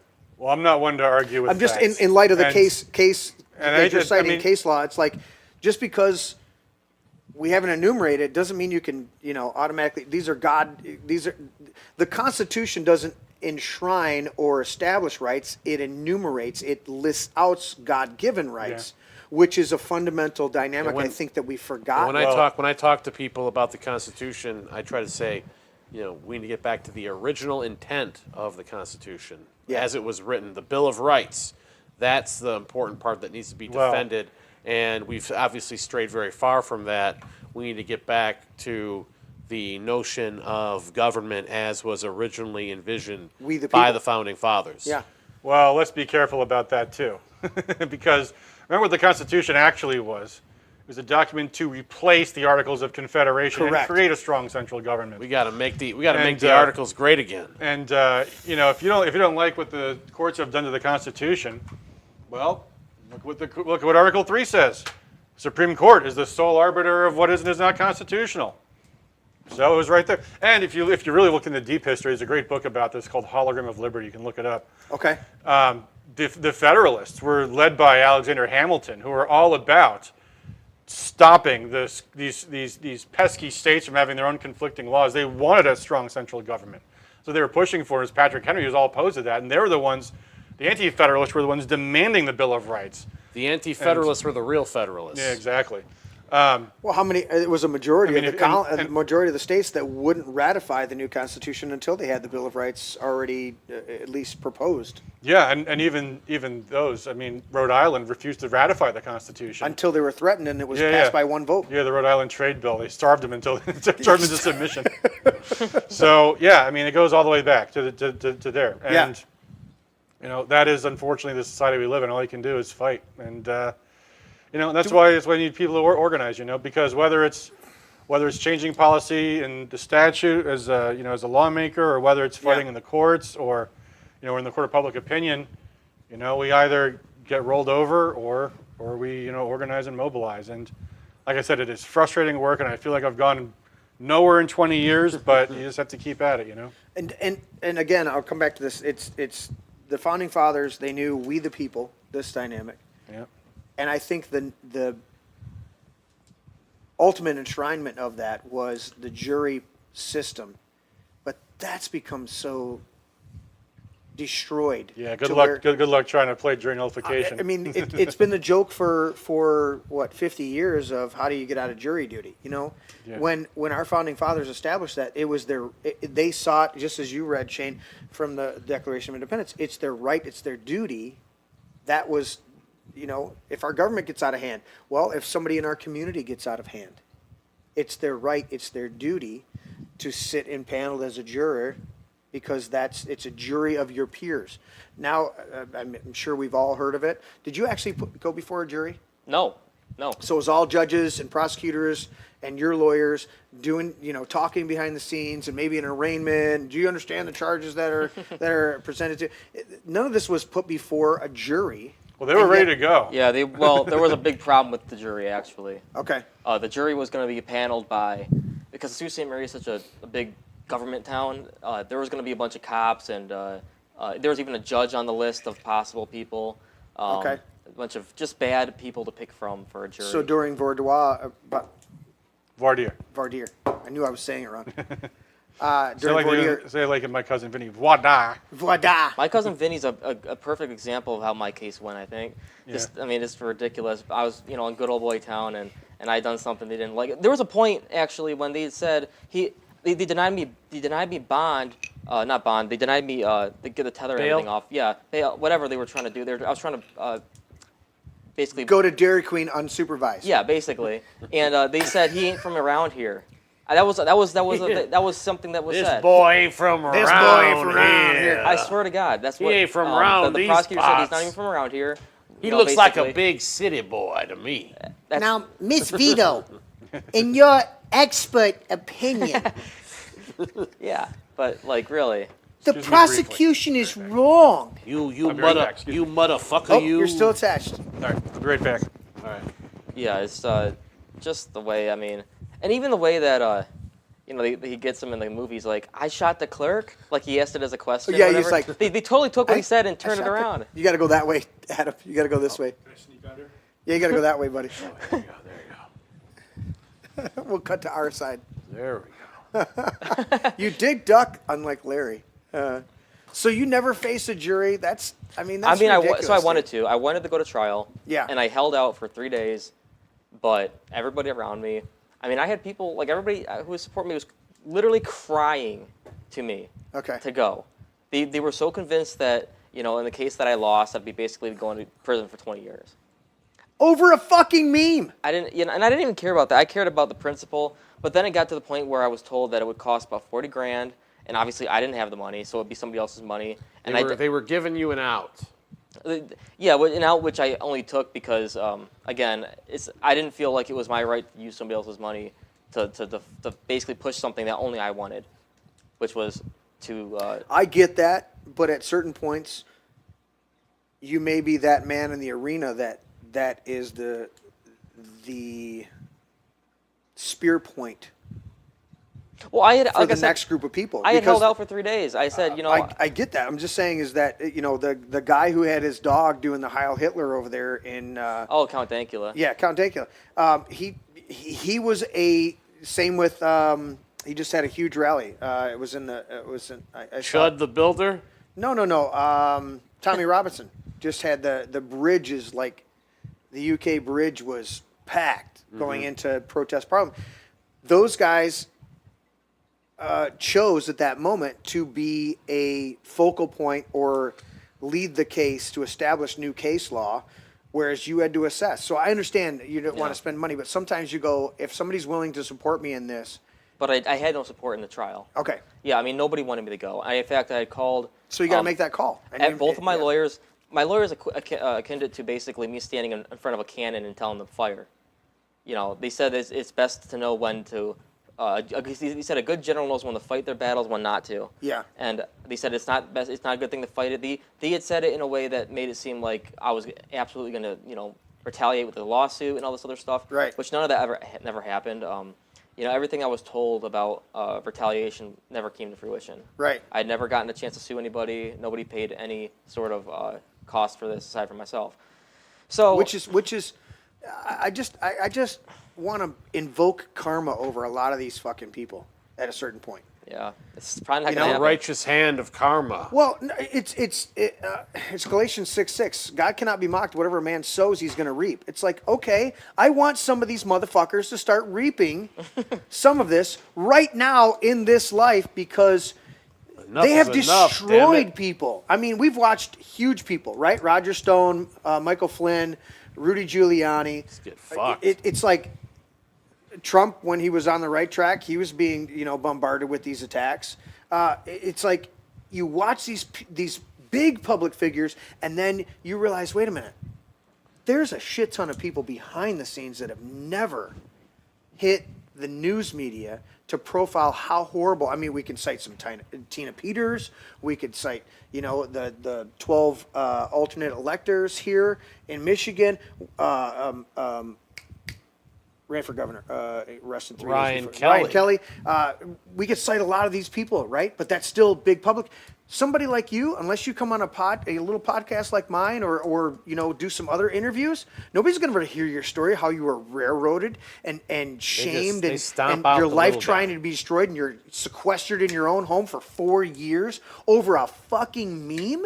It's ridiculous. Yeah. And yet this type of lawfare is happening constantly throughout this country. Well, they People are just started doing scared it again. shitless of it. That's why they stay silent. This is why they go and they take the lesser charge. This is why the federal government still has a 95% conviction rate. Because, hey, plead guilty to this little thing or here, or we're going to hit you with everything we possibly can and then some. You know what? We think you killed Hoffa. It's like they're gonna tack on all sorts of shit. I watched it from the inside with one of my friends. They're like, yeah, we're going to charge you with, if you don't plead guilty to 2 counts of wire fraud, attempted wire fraud, we're going to charge you with $54 million worth of embezzlement. What? There's 8 other people involved in this whole thing, and I was like the guy looking at houses. What are you talking about? Plead guilty or we're going to put you in prison for the rest of your life. And most will plead There's a down. big hope that Trump's DOJ in this term is going to do something about some of that stuff, or at least get some partisan revenge, and none of that ever happened. Nope. That was Very the frustrating. number one thing that Black Pill Teddy and I said day one. We love these executive orders. These are great. Arrest some fucking Yeah. people. What has he done? Arrest He's some done- people, man. Remember he's going to throw Hillary in jail? I don't give a shit if the charges stick. Arrest them and frog march their fucking ass in front of a court. Put charges in front of them, humiliate them, drag them through the mud as much as possible. Even if you don't get the conviction, just use the process to make their lives a living hell, like they've He done to us. literally campaigned on it. That was literally his campaign. I will be your vengeance, is Yeah. what he said. Is what, dude. But now it's all just like lock her up, Hillary Clinton. It's all falling by the Yeah. wayside. He was It getting all some that was hollow never rhetoric. real, Yeah. guys. He was getting some good court wins on some things too, especially with immigration policy. But Huge. then he started doing all this crazy stuff with tariffs and with with all kinds of things that the courts are starting to strike down now. Because he's gone full.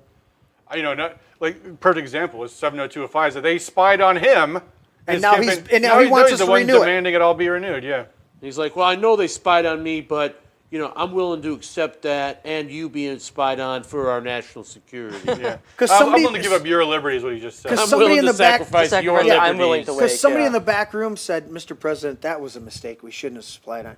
But it's really a valuable tool for us to fight this warfare. It's on a big incredible scale. how He goes, they lap this stuff up too. Okay. Like I remember when I worked for this member of Congress, Kerry Bentivoglio, who was this. It's a long story, but he was this random Joe that became a congressman somehow. And one day he goes to his first classified briefing. He comes back out of his briefing.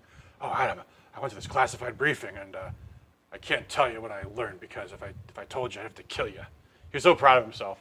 I'm like, I didn't say this to him, but I'm thinking to myself, you idiot. They just tell you whatever, because they know you can't verify anything they say. They'll tell you whatever they want you to think. Isn't that what's going on with the UFO disclosure Yeah, of bullshit? course. It's like Yeah. it's like we're going to tell you a whole bunch of secrets, and you're going to show you some. Don't pay attention to the fact that it's made by AI, but we're going to show you some. Yeah, look at some this! Look actual at this! stuff over here. Look at this weird thing in the air! Ooh! Yeah. But you can't tell anybody, or we'll kill you. By the you way, saw JFK. here's the file. Here's the file. The worst example of that was when Mike Johnson became House Speaker, because he was one of the people who was very much against 702 warrantless spying. And right after he becomes the House Speaker, what does he do? He comes out 10 and says- seconds after he Yeah, became speaker, he exactly. was fucking capitulating and. They took me to a classified briefing, but you wouldn't believe how great these surveillance tools are. We really need them for our national security, after all. Dude, they're So, like, here's all right, the video here's of you. Yeah. in the hotel with the now this is AI, Filipino but we have you prostitute. sleeping with 4 aliens and an underage little girl, and we're going to expose this. I don't if you know. I don't know if it would. You know, Yeah, we What kind of? Dude, they probably do have good we've shit on got that you with fucking some nerd. pizza, some grape soda, and some jerky. So And here's you sniffing Parmesan out of the carpet, just like Hunter, and you know where that went. yeah. Yeah, dude, it's ridiculous, the compromise. That's why we need transparency. We need to come back to we the people and we the juries. It's like, I look for it. I look for it in the mail. I'm like, dude, but I would walk in there and they go, have you ever read the Constitution? Yeah. I've never gotten a jury summons. I wonder why. Exactly. It's like, dude, in fact, when I hear one of my family members or one of my friends gets jury, I'm like, do it. And they're like, dude, I gotta take time off work. I'm like, do it. Well, some people I don't get give a it. shit what they it don't even is. want to. I'm scared if a jury might not even want to be there. And they'll just, you've seen 12 Angry Men? Yes. It's like they don't even want to be in the room. They almost convict the guy Well- because they just want to go home and watch baseball and eat pizza or something. A great one was the series Bull. I think I read for 4 or 5 seasons. The series Bull with the actor from NCIS. That was great because he was not a lawyer. He was the one that helped pick the jury pool. Yeah. That was his thing. And so they studied it. It was very in-depth. It was way beyond Runaway Jury. That was a great book by Grisham, as well as a good movie with John Cusack and Bridget Fonda. Those are great, just like snapshots, but it's like these... I love most of Grisham's work. I mean, Runaway Jury, Time to Kill, a whole bunch of these where they're juries. You see the juries involved in that process. But we've got to get back to we the people, we the juries, the grassroots people, and I don't know that we can get back there unless we let just the remember, infrastructure man, implode. Next time you go to the airport, look around. Yeah. That's your jury pool. Yeah. Well, I guess the point, but- who is the people at this point? We're importing millions and millions of foreigners to our country. I mean, who the people even is up to question right now. Because Correct, but even that's better than letting a judge who was originally just supposed to be a referee. You're right. That's all judges were. Judges were supposed to be aware. That's the whole process of jury nullification. Because the jury was supposed to be the arbiters of what was going on, the judge was just supposed to be a referee to go, okay, no, it's prosecution's time to talk.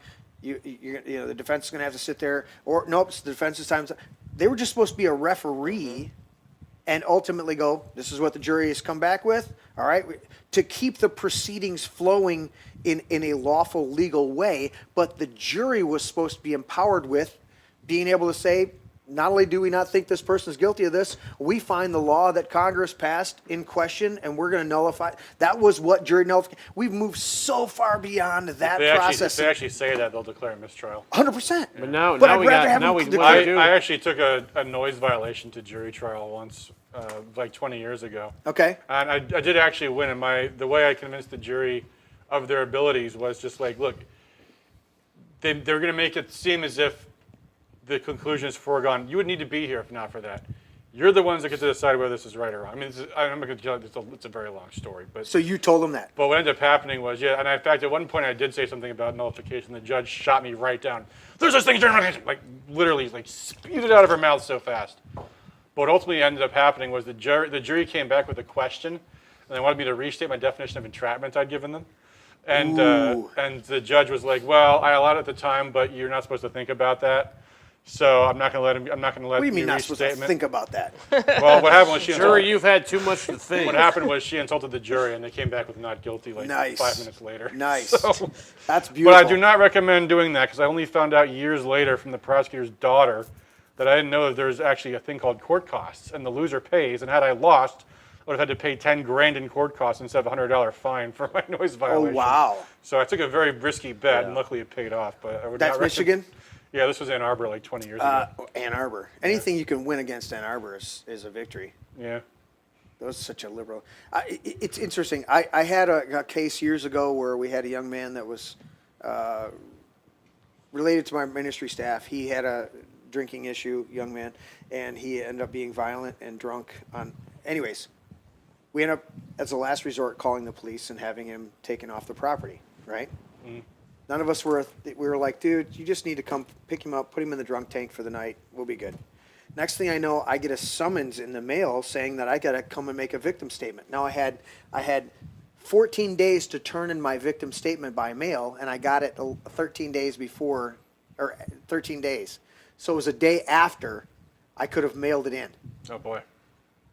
So I showed up at court that day, and I pissed the judge off to the point that she was yelling at me, and I literally stopped her. She's going off, and I said, "Why are you yelling at me? I'm here to make a victim statement." And she went, well, I had the prosecutor yelling at me, I had the judge yelling at me, and I'm like, I was a woman judge. I said I refused to make a statement on the night that he was arrested to the officer. I asked that he simply be taken away to put in a drunk tank for the night and leave it alone. And you're prosecuting him for 10 grand. He wasn't driving. He was just drunk.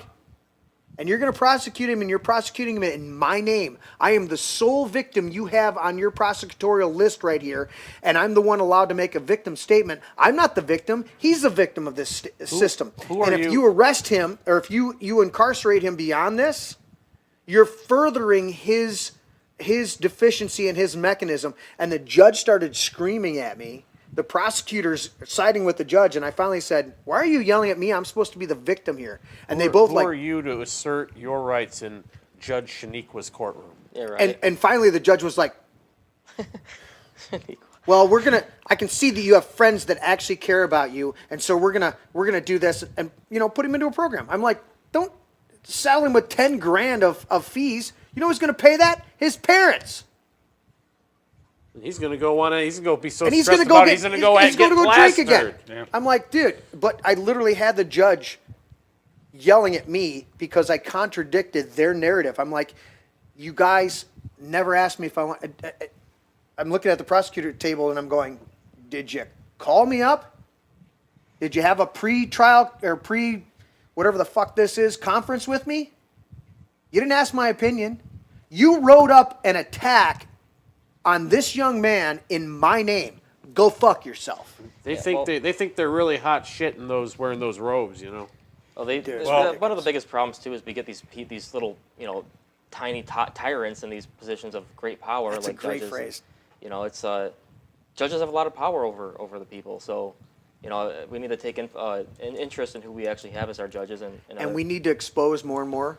I just found out Livingston County actually you can take your cell phones in now, because for a long time you couldn't take your cell phones into the courtrooms. You couldn't even take it into the courthouse. Right. And I'm like, this is a full-blown violation of my right. If I want to record this, why do I got to pay $1,000 or more to get a court transcript? Yeah, transparency was a big part of Lucas's legal defense, because getting the cameras in the courtroom, the public attention, the sunlight was the disinfectant that got the case ultimately essentially dropped, because when they got to that point where it's like, we're going to have a trial and the whole trial's going to be televised on the internet forever. 100%. That was when they're like, let's just settle this very, very, very peaceably. Correct. Well, They don't want sunlight on it. That's on the their only process. Achilles heel with Alex Jones's bullshit. They weren't even trials; they were judgment trials on how much Show he had to trials, pay. yes. Was the fact that everybody saw that and they're like, "Wait a minute, where's the trial presenting the evidence that he's guilty?" Oh, they defaulted him. So what's this? Oh, this is the default to find out how much money he's got to pay. Wait. He didn't get a trial on the actual merits of the case? Right. No, he didn't produce the evidence that doesn't exist, so he's guilty. Oh, like our good friends over there at your guys, the Proud Boys and the. My guys, the Proud Boys, you trying to get me thrown in prison? I'm drawing a January blank. Sixers? Yeah, the Jan Sixers. Weren't there Proud Boys involved in Jan 6? Well, yeah, they were convicted when they weren't, or at least. Yeah, the Stuart lack of Rhodes- evidence is the Stuart- evidence. Stu- Stuart yeah, Rhodes. Stuart Rhodes, and Enrique Tarrio. Enrique Tarrio convicted even though they weren't there. And the jury said that the lack of evidence was the evidence. Because the Yeah. fact that we don't have any evidence proves. That you Well, suppressed that's the you kinda- evidence. did something. That's kind of how my thing. When I had to prove that it wasn't a terroristic threat, it was kind of flipped on its ass. Or literally, they were basically telling me prove to us that this wasn't a terroristic threat, because they were basically saying, well, it is. So prove to us it's not. Which, again, goes back to my earlier point that the burden of proof is on the state, and the preponderance of evidence has to be beyond a reasonable doubt. There should have been reasonable doubt immediately to go, There need to be whole Well, classes on how to get lawyers to impress that upon jurors, because jurors never go that way. Well, in my, Jurors in my go with case, their instincts. in my case too, that the judge was so passive. I mean, he did not have a very domineering presence over the court. would we call that being a pussy?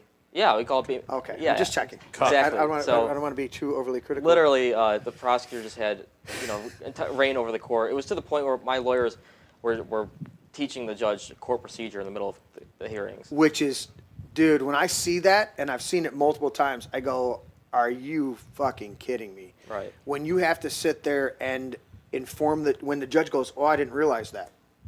Or she, I didn't realize. You go, this is your job to be the best referee that you can possibly be for me and anybody else who comes before your court. And a lawyer can just nonchalantly throw something out that you have no clue about? Well, we tried What are you doing all day? We tried proposing something, and then he tried shooting it down in the same hearing as if like he was even allowed to do that. It was something like that had happened, and my lawyers were like, "Wait, you can't do that. You have to let this go, this motion ride. Then you can shoot it down then if you want." But Yeah. you have to Dude, it's hear, crazy. you got to hear it first. They didn't want to hear it. Exactly right. Shane, is there any more of these? Which ones do you want to get to? Let's go over. Jewish. Let's just talk about the who's funding Thomas Massie and wants to get him out. What groups are funding him? Oh, you mean like the? Let's see here. Right here, this right is here. the Republican. Justin, go ahead. The Republican Jewish Coalition Victory Fund just filed another $470,000 of spending against Thomas Massie. There's now $20 million of outside spending in the race. It's the most expensive House primary in history. And if you can go down there and look at the different groups, many of these groups are explicitly Jewish in nature. So, Imagine that. Republican Jewish Coalition, different Zionist type groups. MAGA Kentucky, which is bankrolled by the Sheldon Adelson's wife, Miriam Adelson, Paul Singer, ultra Zionist interests. So that's who wants to get Thomas Massie out. It doesn't have anything to do with. They can just make up any old name they want. Yep, him not being pro-President Trump. This has to do with him wanting the Epstein names out there. We all know Epstein is very connected to Israeli intelligence and opposing the wars and opposing the foreign policy agenda, which is done, as we all know now, at the behest of Israel. So that is the real agenda behind getting rid of Thomas Massie. Yeah. And why it's Thomas Massie versus the donor class, Thomas Massie versus the war machine, and Thomas Massie standing against all of the most evil interests that dominate our politics and dominate the Republican Party and are aggressively co-opting the MAGA movement to make it ineffective. Yeah, absolutely. What's the next one we want to go to? The next one, let's examine the contender. So we've talked very little bit about Ed Galrine. He thought he was a contender. So let's see what Ed Galrine has to say. Is there a good statements that this guy is making? Let's look at one. He says this is what he's talking I about. gotta unmute it. Unmute it, yes. All right, let's see. Let's unmute Would it. be important Go to him. back. And I came in with This is 13 him. pages of the This unclassified. is him If I thought the on, his classified, belief- I went foreign policy recently beliefs. to one of the radio interviews I'm fond of doing to talk to the American people about what's going on, things that would be important to them. And I came in with 13 pages of the unclassified. If I brought the classified attack, it'd be 1,013 pages. I can't talk about it. They're one of the four horsemen of the apocalypse. I went recently to one of the radio interviews I'm fuck fond is of he doing to talk talking to the American people about Exactly. what's So going this on. is things that why would be he important is to steadfastly. Four horsemen of the apocalypse. He is steadfastly opposed. Yeah, turn that volume up. He is steadfastly opposed You guys on? Yeah. going to any sort of debate with Thomas Massie. He has ducked several debates. He will not Right. do any sort of public appearance where he actually has to defend himself and his beliefs. When you see him in radio interviews Yeah. that are already highly curated in pro-him environments where he'll never be given a tough question. He, him, this they, is, them? This is what he sounds like. And Okay. he's not. They're not sending their best to go up against Massie, and that's why he's had to do the whole Biden-style campaign in your basement, and it's just a total fabrication of the big money Come on, Jack. that's pushing this guy and attempting to shove him weekend at Bernie style over the finish line, so that That's because you're just a dog-faced pony soldier. Yeah, exactly. Come on, man. Come on, Corn Pop. Come on. Corn Pop was a bad dude. He ran around with a bunch of bad dudes. I'm running out of ice. Of course, we're gonna watch basketball here. We in a minute. need to get some more ice. Yeah, Get some more ice. Literally, yeah. some more ice. So the next one. No, I want to see the sidebar. Look at the sidebar right here. This Alex is my Jones, brain. Chase Geiser, Convention of States. This is my brain. Chase Geiser. Look at right there. We're right there. Bam. Dude, like, share, and subscribe. People. Did I say people? I didn't say it. Cuss words. There you go. You're learning. I'm trying. Next one. All right, next one. Let's see here. On Galrine. Argues in favor of military draft. So here's some more. Oh, yeah, we got to have the military draft. We got to reinstate Here's what that. Come on, Galrine guys, stands come on. for. This is another one where we got to unmute it, of course. From conscription 73. I think we need to In have... 1973, we moved away from conscription selective service and went to the all-volunteer force. Right. And so that's been the most challenging few years since that transition, and that is a significant issue for national security. And now back to the question about, well, selective service and the attitudes about it. I would offer there is a cultural issue, and that it does appear we have a corrosion of our culture and the commitment to what our nation stands for. If you figure, we got to start selective service, we got to get them through all the in-processing, boot camp, trainings, you're talking months downstream. Do we really have that time anymore? No. Is that Not when a we're gonna deeply drop the flawed ball concept? and invade And so Iran what would really happen if we instantaneously? had to go from what I call You a gotta have cold people start ready, of boots on the attending ground to go. World War? How fast and Lord what knows would we really can't call happen it if the we had National to Guard. That's re-implement been selective service, that's i.e. been, the draft, towing that line for train, equip, and decades. prepare to deploy those forces? I'm not sure we have that kind of time anymore. Right. Because of speed and lethality. We want to stay in deterrence. I'm not so sure that we're on as high ground in deterrence as we could be with sort of the way things are unfolding relative to our ability to field combat power. Yeah. And so the selective service to draft in 1973, we Corrosion All of our right, that's culture. it. Not no only shit. is this guy, have terrible opinions, but He's a tool. long-winded, can't express a thought right, sounds like an asshole, just a terrible candidate. And that's why they're doing everything they can so that the public doesn't even see who he is, just that they hate Massie, that, Trump says vote for the other guy. They don't want people to even notice who the other guy is, because if they do, they'll be like, holy shit, this is the other guy? Yeah. He sucks. Right. Right. I got to see if this button works. Hold on, guys. I got to see if this button works. What button is that? It does work. How about this button? Oh. There it is. Wave to the camera.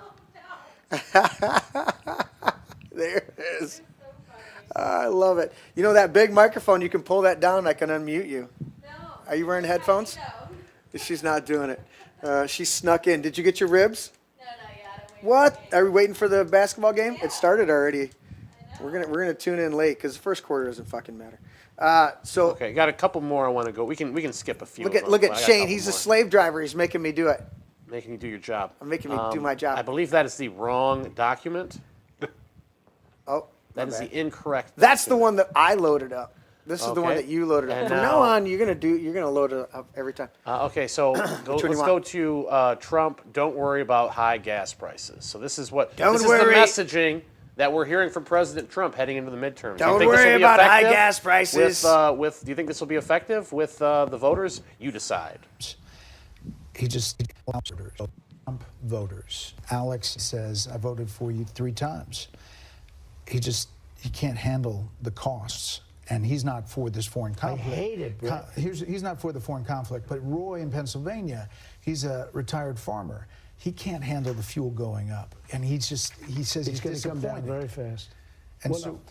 Look, I'm disappointed. I'm just telling you when what they say say. to him, Roy, Alex, we got a problem. We just hit the highest stock market price ever. By the way, then, when I went in. Now, again, It's higher. With the war, it's higher than it was when I went in. Think of that. I agree. The 401ks at their all-time high. There are more people working right now in the United States of America than at any point ever in the history of our country. Troy Free Press.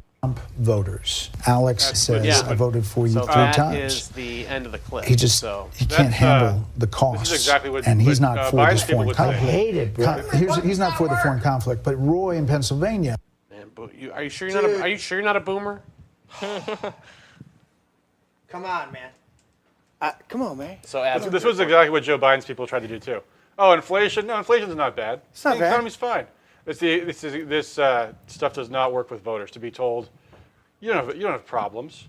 The economy's great. What are you talking about? pissing on their leg and telling them it's raining. Exactly. Guys on the street understand this, and And they like Trump because they felt like Trump wasn't bullshitting them. Trump's shooting at the hip. He's telling it the way he sees it. Now it's the opposite of that. Trump's trying to gaslight people, say Yeah. that the economy's just fine, that high gas prices don't matter. It's going to be over soon.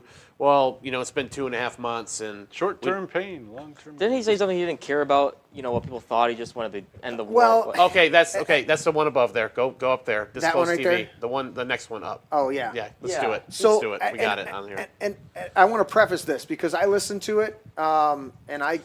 This is him reiterating it.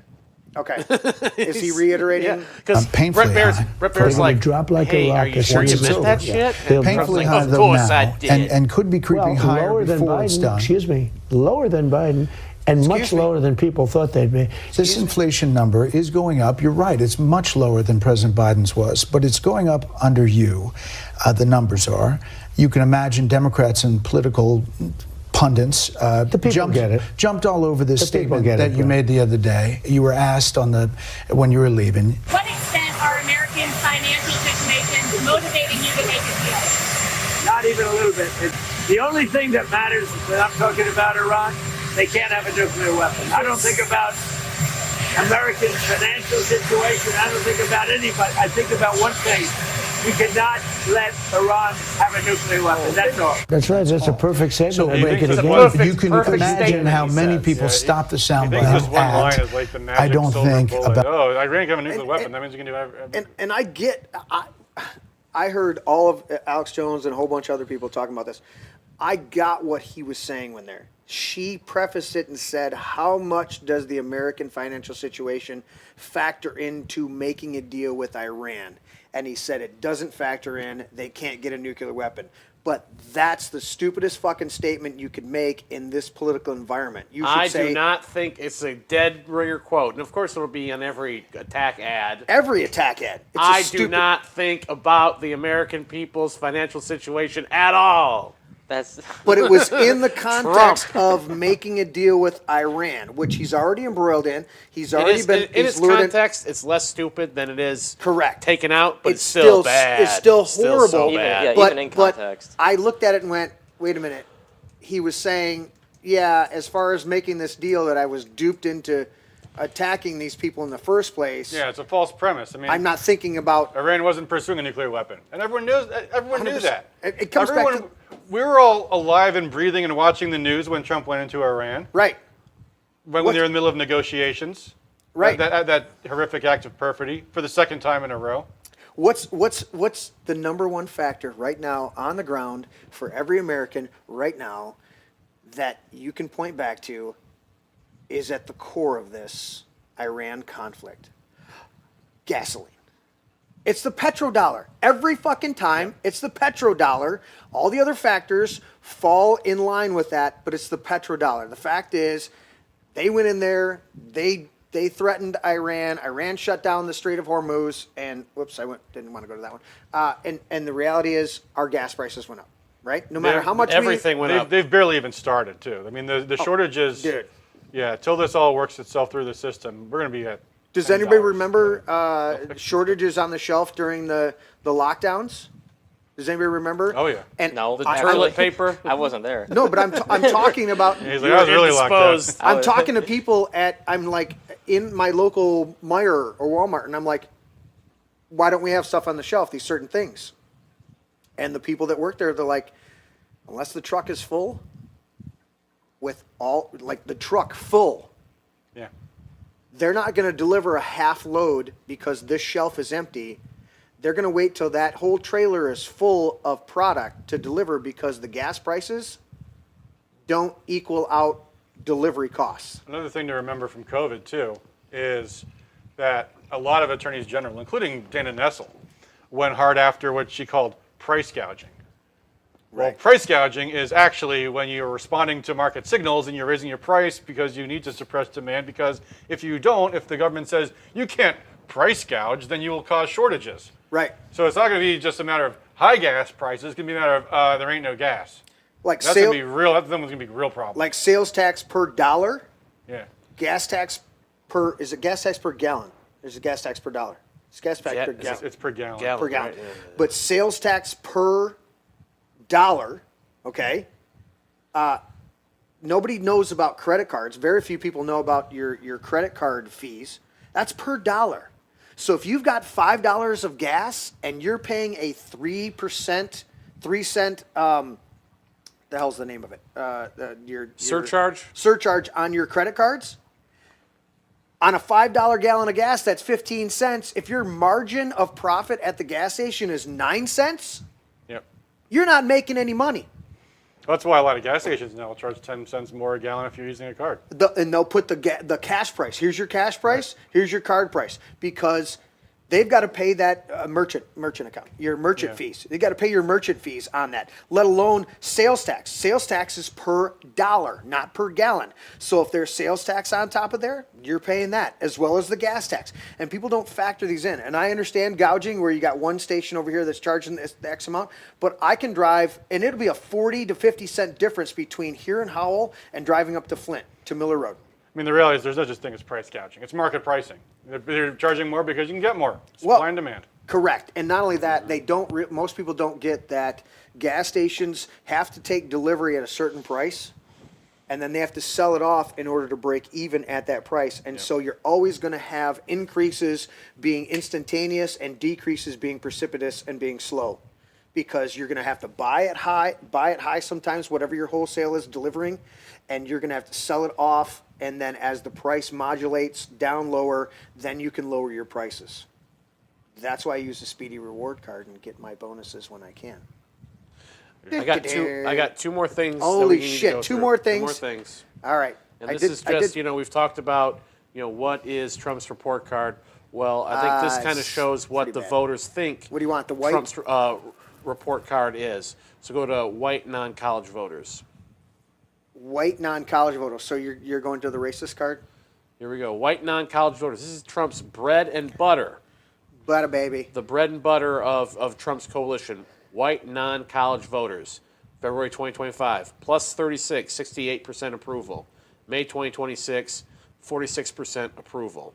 So that's a 44% shift in approval rating, net negative for President Trump in a little over a year. A year and, 3 months? Yeah. So a year and 3 months, total collapse of support for white non-college voters, which has been the absolute core of Trump's coalition from the minute he came down the golden escalator.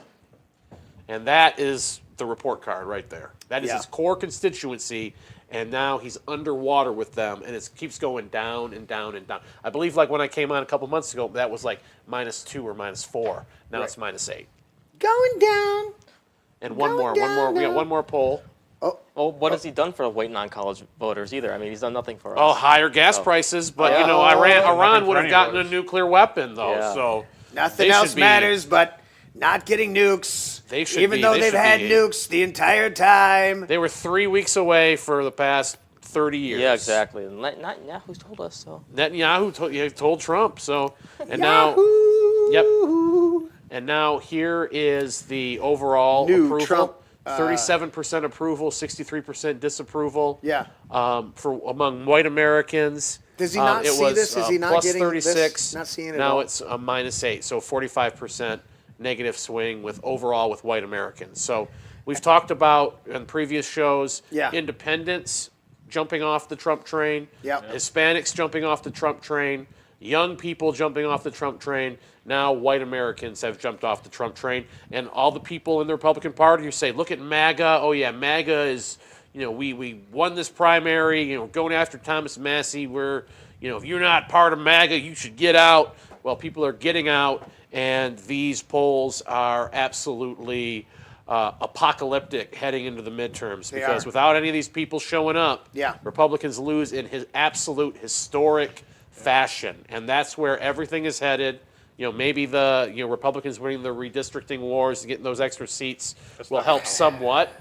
Maybe it'll mitigate the damage Adam says slightly. no. Adam says but no. maybe you'll get them 4 more seats. But if you're going to lose 50, 60, 70 seats, what's 4 or 5 seats going to really matter in the grand scheme of They're things? Not a lot. predicting Not a lot. that there's a potential to lose the Senate enough to gain supermajority numbers in the Senate, which would be automatic removal from office type of dynamics. There wouldn't What do you be. think of that? There's not enough for supermajority. Okay. Because 66. Right. There's no way to get to that many. Okay. Only a third of the Senate seats are even up for election this year.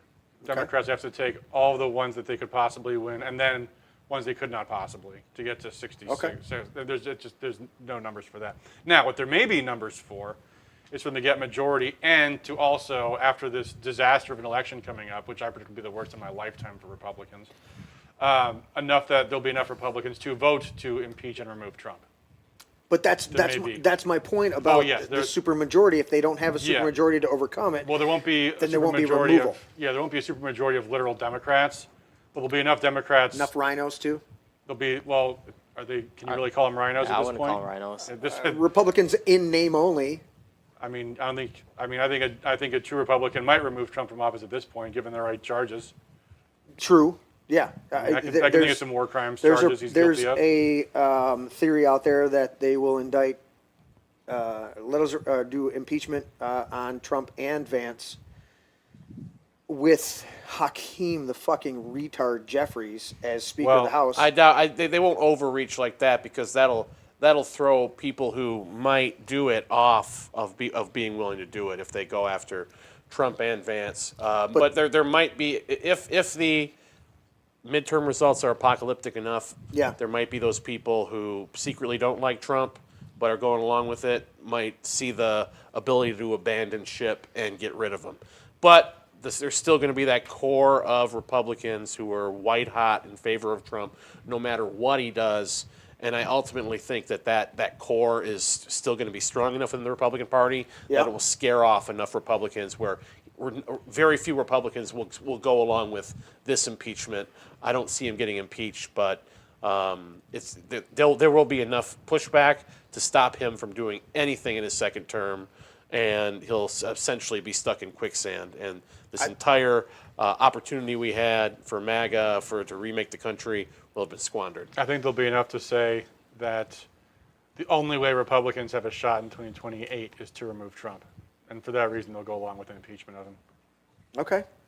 They won't need all of them, but they'll just have but a few of them will be all they need. With the bullshit charges that they brought previously, I think they file impeachment in day one after the primaries or after the fall election here. And to be clear, I absolutely believe that this first impeachments, the first two in his first term, were complete BS. But right, but now there's ammunition. Now they got real ammo. Yeah, we've got war crimes. I mean, just the 140 little Trump girls puts it that were he puts it in writing all the time.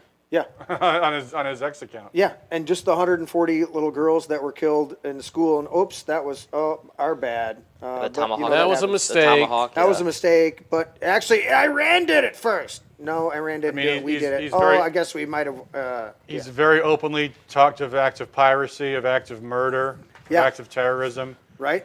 Threats against foreign countries, all kinds of things. How does the Monroe Doctrine protect you if we go, you just went ahead and took out the president and then installed the next government through the CIA, which was the vice president, who's just as bad, if not worse, but not overtly, in Venezuela? Yeah, it's hard to say because behind the scenes, both parties are happy Maduro's gone, and we've always hated Venezuela. But you never know. But the same mechanisms are still in place. All the same attitudes are still there. Yeah, Maduro's going to be he's smiling with dude, you've got to know the fix is in when he's sitting there smiling with the jailers, taking photo ops. Yeah, I'm glad that, you got me. That was in the first few days. He might not still have that smile on his face. Anyway, who knows? The point being, the judge might dismiss this case against Maduro. You never know. Dude, I have no clue in this country anymore. It seems hard to believe. Let's do Because some. ordinarily this is like kangaroo courts for this, for this kind of stuff. Was Like there any- Noriega didn't get a fair trial, but never mind that. Right. I had buddies that were part of the raid. Yeah. I mean, literally part of Wow. the compound raid that served in the military. Shane, any last ones on Final here before thoughts? we do final thoughts? Nope, I'm good. You're good. Covered it. Okay. Who do I want to start with you and go around the table that way, or I want Sounds to good. Where's the start with brain? Lucas Where's and my come brain? Where's the brain? back? It gotta gets squeeze it. thrown around, dude. Oh, there it is. There it is. Okay, I got to squeeze Touch. it. That's Biden's brain. It's a tiny brain. So, Green too. Give me your final thoughts, buddy, and then I'll have you sign my paper. my final thought. So I think on Tuesday it's going to be a very big day for the future of the Republican Party. It will determine the question: is hypocrisy the defining characteristic of the GOP? Yeah. When Republicans are not in power, they want to drain the swamp. When they get into power, it suddenly switches into Co-opting the swamp. supporting the billionaire donors instead. Yeah. When they're out of power, it's all about stopping the debt and stopping big government. When they get into power, they want to increase the debt. They want to increase big government. Even on the debt figure, even more so than the Democrats have. Republicans have added more to the debt, as a matter of fact. Right. Defending the Constitution when they're out of power.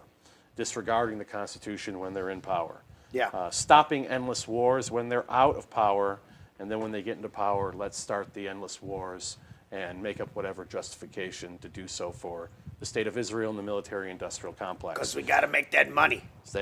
Yes, making that money at the expense of the soldiers and the taxpayer for the military-industrial complex. Republicans, particularly boomer Republicans, do not seem to be fazed by this. This has been the status quo for as long as they've been alive. They're obviously used to it. They're happy with the status quo in terms of where they're at, money-wise, and their houses and their reverse mortgages and their boats, and they're not giving anything to their kids. Tom Selleck told me that the reverse mortgage was good.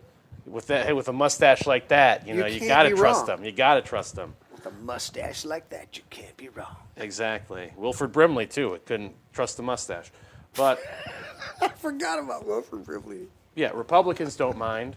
Boomer Republicans, they're very happy with the status quo, but independents mind, young people mind, and they are repulsed by this kind of thing. But through Republicans like Thomas Massie, perhaps there can be some level of credibility that's rebuilt. So I'll be going down there. Adam, my friend, will be going down there. Many of the hardcore liberty Republicans who have been involved in one way or another, might not be involved in the GOP anymore, but are still active and engaged and in the fight for liberty in one way or another.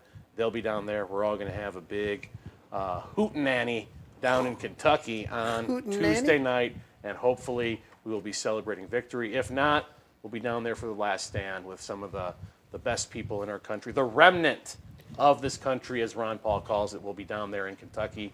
Win or lose, whether we're celebrating or we're commiserating, it's going to be great to be down there. And if you're a true Liberty patriot, you should try to get down there too and hang out with the gang and hopefully be celebrating Thomas Massie's victory against AIPAC, against the Epstein class, against the Israel-dominated foreign policy establishment, and basically every nefarious character you can imagine in politics. This is close to as good versus. This is as close to as for good versus evil as you'll ever see in the political system in Kentucky's 4th district. So go Huge. Thomas Massie, and let's secure him that victory.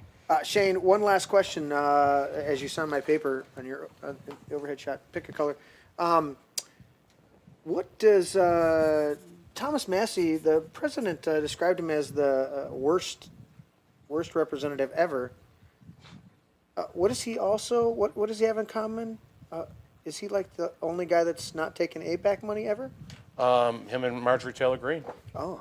And Marjorie, Okay, we so saw what he's- happened to her. So he's the pick a good color there, Adam, when you get a chance. But he's the only guy that hasn't taken the money, Doesn't take Israel's money. and somehow he's So- also the worst guy. Doesn't play ball. Doesn't Amazing. play ball. Amazing. Adam, give us your final thoughts All there, right, buddy. well, I'll echo a lot of what Shane just said, although I will say, yes, please do go to Kentucky. Not for the hootenanny. Go there to work on Election Day, please, first. And try to. And for the record, I do think Thomas Massie will win, and by a comfortable margin. This election is ultimately going to be a referendum on whether the America First movement is sincere and serious enough to continue on and to turn things around. And I think it will prove that it is. We had one of our topics today was Trump's report card. Trump is a zero, absolute zero. Thomas Massie is everything that Trump pretends that he is. And I think the Republican Party, enough of them are going to be able to see that. Yeah. And I think a lot of these last desperate, pathetic attempts that Trump is making only serve to further disgrace him. And frankly, I think it would be nice if this had been turned around earlier. But at this point, the more shock therapy this administration gets, the better. And I hope that this election tomorrow will do it. If not, then the November one will have to be an even bigger one for him. And if that is the case, then so be it. Right. Because, like I said, I'm involved in politics to change policy. I don't care who the people are. I don't care who the parties are. And if Trump is not the one that's going to implement the America First agenda, then someone else has to be. Right. And if he won't be, then he must be held accountable for it, because if they are not, then you will never get the policies that you say you support. So we have to be the ones to hold his feet to the fire and to ignore anybody who tries to bully or browbeat you for not being part of the team or accusing you of helping out the Democrats, because in fact, they are the ones who are destroying their own agenda. Correct. So that's me for Very good. Lucas? Nothing specific. I just want to reiterate my prime support for the restoration of the fabric of the American people, and that we need to toss out AIPAC and all their influence from our country and into the ocean, and we need to get the hell out of Israel and stop fucking around over there. And yeah, we need to just. How much among your age group is that a huge? The Israeli thing? Yeah. It's not even a left or right issue. It's a generational thing. Nobody. But I mean, they reckon. No, I'm telling you that we are done with. No, negative. The vast majority of your age group are like, fuck these guys. Yeah. What are we doing over Overwhelmingly so. Yeah, it's not like again. It's not at the point of being right or left. Yeah. It's everybody. The Republican Yeah. youth hates Israel. And knowing that AIPAC is supporting all but one. Yeah.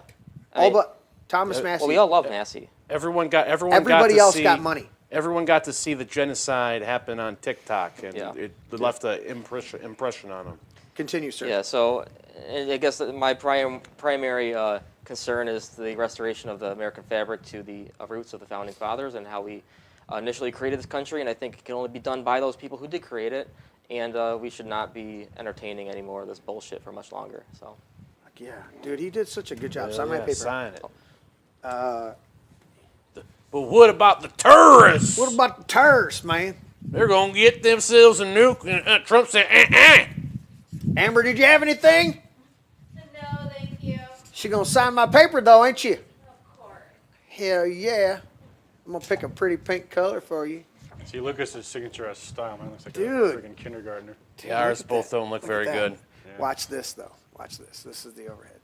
What color do I got? See, what I did was I intentionally used a crappy signature when I'd sign like credit card receipts and stuff, because I don't want the Right. machines to have my real signature. Hell yeah. But I used that so much it became my signature. That's you know? what, yeah, same, Right? pretty much You're the like same, a doctor, yes. and I, doing the show for 6+ years now. I come in with my shitty pen. How do you get new markers? There we go. Look at how You even use, that is. he exhausted his marker Look budget at that. on. Look at that. It's almost Yeah, identical. no, it's completely the same. It's parallel. He exhausted his 3D marker effect. He exhausted his marker budget on computer equipment he doesn't know how to use. This is very true. Thank you, Shane, for pointing that out. I appreciate you, buddy. Actually, we have equipment that we need to replace here in the studio. It's bad. But we limp it along because this is what I think I'm up to like 40 grand that I've spent in 6 years on this studio. And Rookie numbers. Total rookie numbers. But you know what's funny? Alex is in his new studio since they shut the power off and the internet off. And they didn't quite take over, but they just stopped paying the bills for him because he's in bankruptcy. So he starts the new studio, and I'm watching, not with glee, not with anything, but with just going, all right, that guy's got millions and millions of views, and they can't figure out their fucking computers because they're in his studio. So when I have an issue here in the studio and I go, okay, everybody has issues. You're just making Alex Jones proud. Dude, I'm making him proud. Making him proud. My final thought and perspective on this is that we have to get back to restoring this country. And it may come to a full collapse before we do it, but it's going to take people like us and our audience out there that are going to be the people that have their gardens, that have their livestock, that are aware of what the founding fathers intended for this country was to be we the people, to be entrepreneurials, to be people who our representatives were supposed to come and serve for a season and then go back to whatever their business was, have their own business. Even Abraham Lincoln said that the country will not be overthrown from without because 75% of the people own their own business. They have a vested interest. And it goes back to the simple quote from Braveheart, where Mel Gibson goes, he goes, I watched a wounded soldier pull a staff out of his wounded horse, and protect his own horse. And he's pointing out that when you have a vested interest, you protect what's your own. You protect your own. A lot of the reason that the conservatives don't get involved, Republicans, whatever we want to call them, because a lot of people have left the party, but the reason they don't get involved is because it hasn't touched them deeply. When it touches them deeply and they need to protect their own livelihood, their own investment, then they get involved. And unfortunately, this cycle may precipitate that. This cycle may push the Democrats back into power, and they're going to be draconian. They're going to be Mondami on fucking steroids, and they're going to try to destroy this country en masse. And I look at that going, maybe that's the catalyst to get the conservatives back involved, because we don't want to be involved. We want to be left alone to do our own thing on our own property and not be bothered by anybody else. And unless you infringe on me, unless you take me to court, unless you do something that violates my Second Amendment, I don't fucking care what you're doing. Leave me alone. But the minute that is no longer tenable, the minute that's no longer a daily occurrence, and I have to address something you're coming at me with, when somebody attacks you for a meme that you just posted because you were taking your AR to campus and you were going to have fun that year, now you brought the fight. As Alex likes to say, you want to fight? I didn't ask for the fight, but you want to fight? You're getting one. You better believe you're going to get one. And that's what we're looking at is we're people that just want to be left alone. But if you don't leave us alone, eventually we will stand up. We will take action. And that's not a threat. That is a reality that you've fucked around enough. But that's why it's so disappointing with Trump, because we thought he was going to be an advocate. But we have to remember, it doesn't come from the top down. It comes from the people up. That's what our founding fathers knew. It's we the people. It was always we the people. And it's going to come back to we the people no matter what we do. It has to be from the grassroots. It has to be voting locally. It has to be boots on the ground. It has to be us being the ones vetting candidates for the local offices, because then that's going to precipitate up and that will affect the change. I think I'll leave you guys with this quote. It said, the people will get and deserve the government that how's that phrase go? That they want, or that people get the government they deserve, good and hard. That's not quite it. But it's the idea that God is going to give you the government that you are actually asking for. And our country has, in total, become depraved and decadent. And our government is a reflection of that. They're not leading the charge. They're following the decadence. There was cheating long ago before the government figured out how to do it. I didn't figure it out, just exploited it. So I look at that, I go, we've got to change the people, grassroots, ground roots. You're going off over there? Yeah, that's good. We've got to change the people back, their hearts and minds. Not even change the hearts and minds, just get them involved. Like Adam, we got to get them back involved. But it's going to take hardship, and that's that cycle, right? Hard times create strong men create good times create weak men create hard times. We're in the weak men. Even some, one of you noted that we've got just these weak, mealy-mouthed little pansy-ass, you call them weak. Cuck judges. And I call them the judges, the pussies. But that's what we're looking at. And so I don't know what the future holds, but I know where I'll be standing. And I know where these guys at the table will be standing. And Amber over there, I know where she'll be standing. So. I just thought of the quote that I mixed up with the one you wanted was H.L. Mencken quote. Yeah. Democracy is the belief that the common people know what they want and deserve to get it good and hard. Oh, right. Amber, come over here and sign my paper as I kick off the sign. Squeeze in here. Oh, yeah. You're not getting away that easy. You're actually off camera. No, I'm going to table shot. There you are. Wave to that camera right there. That one right there. See that one? Yeah. There you go. Sign my paper. Probably the worst angle of me ever. Dude, come on. That was awesome. Come over and give me a hug. I love you. All right, guys, like, share, and subscribe. Do all of that shit. We will be back on Tuesday for another exciting show, having a conversation here in the Man Cave. Shane and Adam may be chiming in. We'll see if we can arrange that for them. They'll be on the ground with Thomas Massie's campaign, and we'll be kicking ass. Pray for that. Pray for our nation. Pray for our president to get back on track. We don't want him to We'll be having a hootenanny out there in Texas or in Kentucky. We'll have a do-si-do off for Thomas Massie in Kentucky on Tuesday. Shane, you're going to bring me back some bourbon, right, from down there? Probably not. Lame, motherfucker. Dude, I asked this guy for some support. I can't even get that. I can't even appreciate it. All right, guys. Catch you guys next time. We're out of here. All right.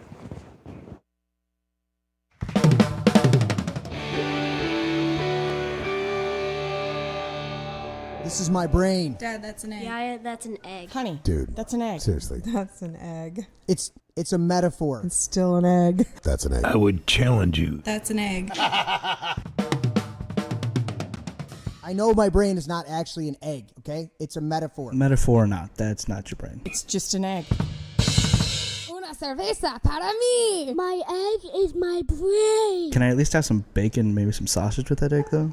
Oh, I want some bacon. I want crepes. Have some bacon and pancakes with that egg. I'll take it with cheese. Extra large brown cage-free eggs.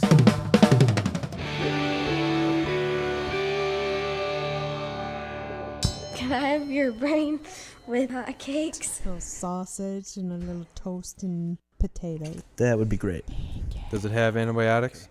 I don't know, man. I'm not good at this shit. Well, they gotta be able to resist some diseases. You resist the disease. Has it got any hormones? Maybe. It's cage-free. Vegetarian? Maybe. Are they vegan? No, I eat steak. Never apologize and never explain. Never apologize. Yeah. Never apologize and never explain.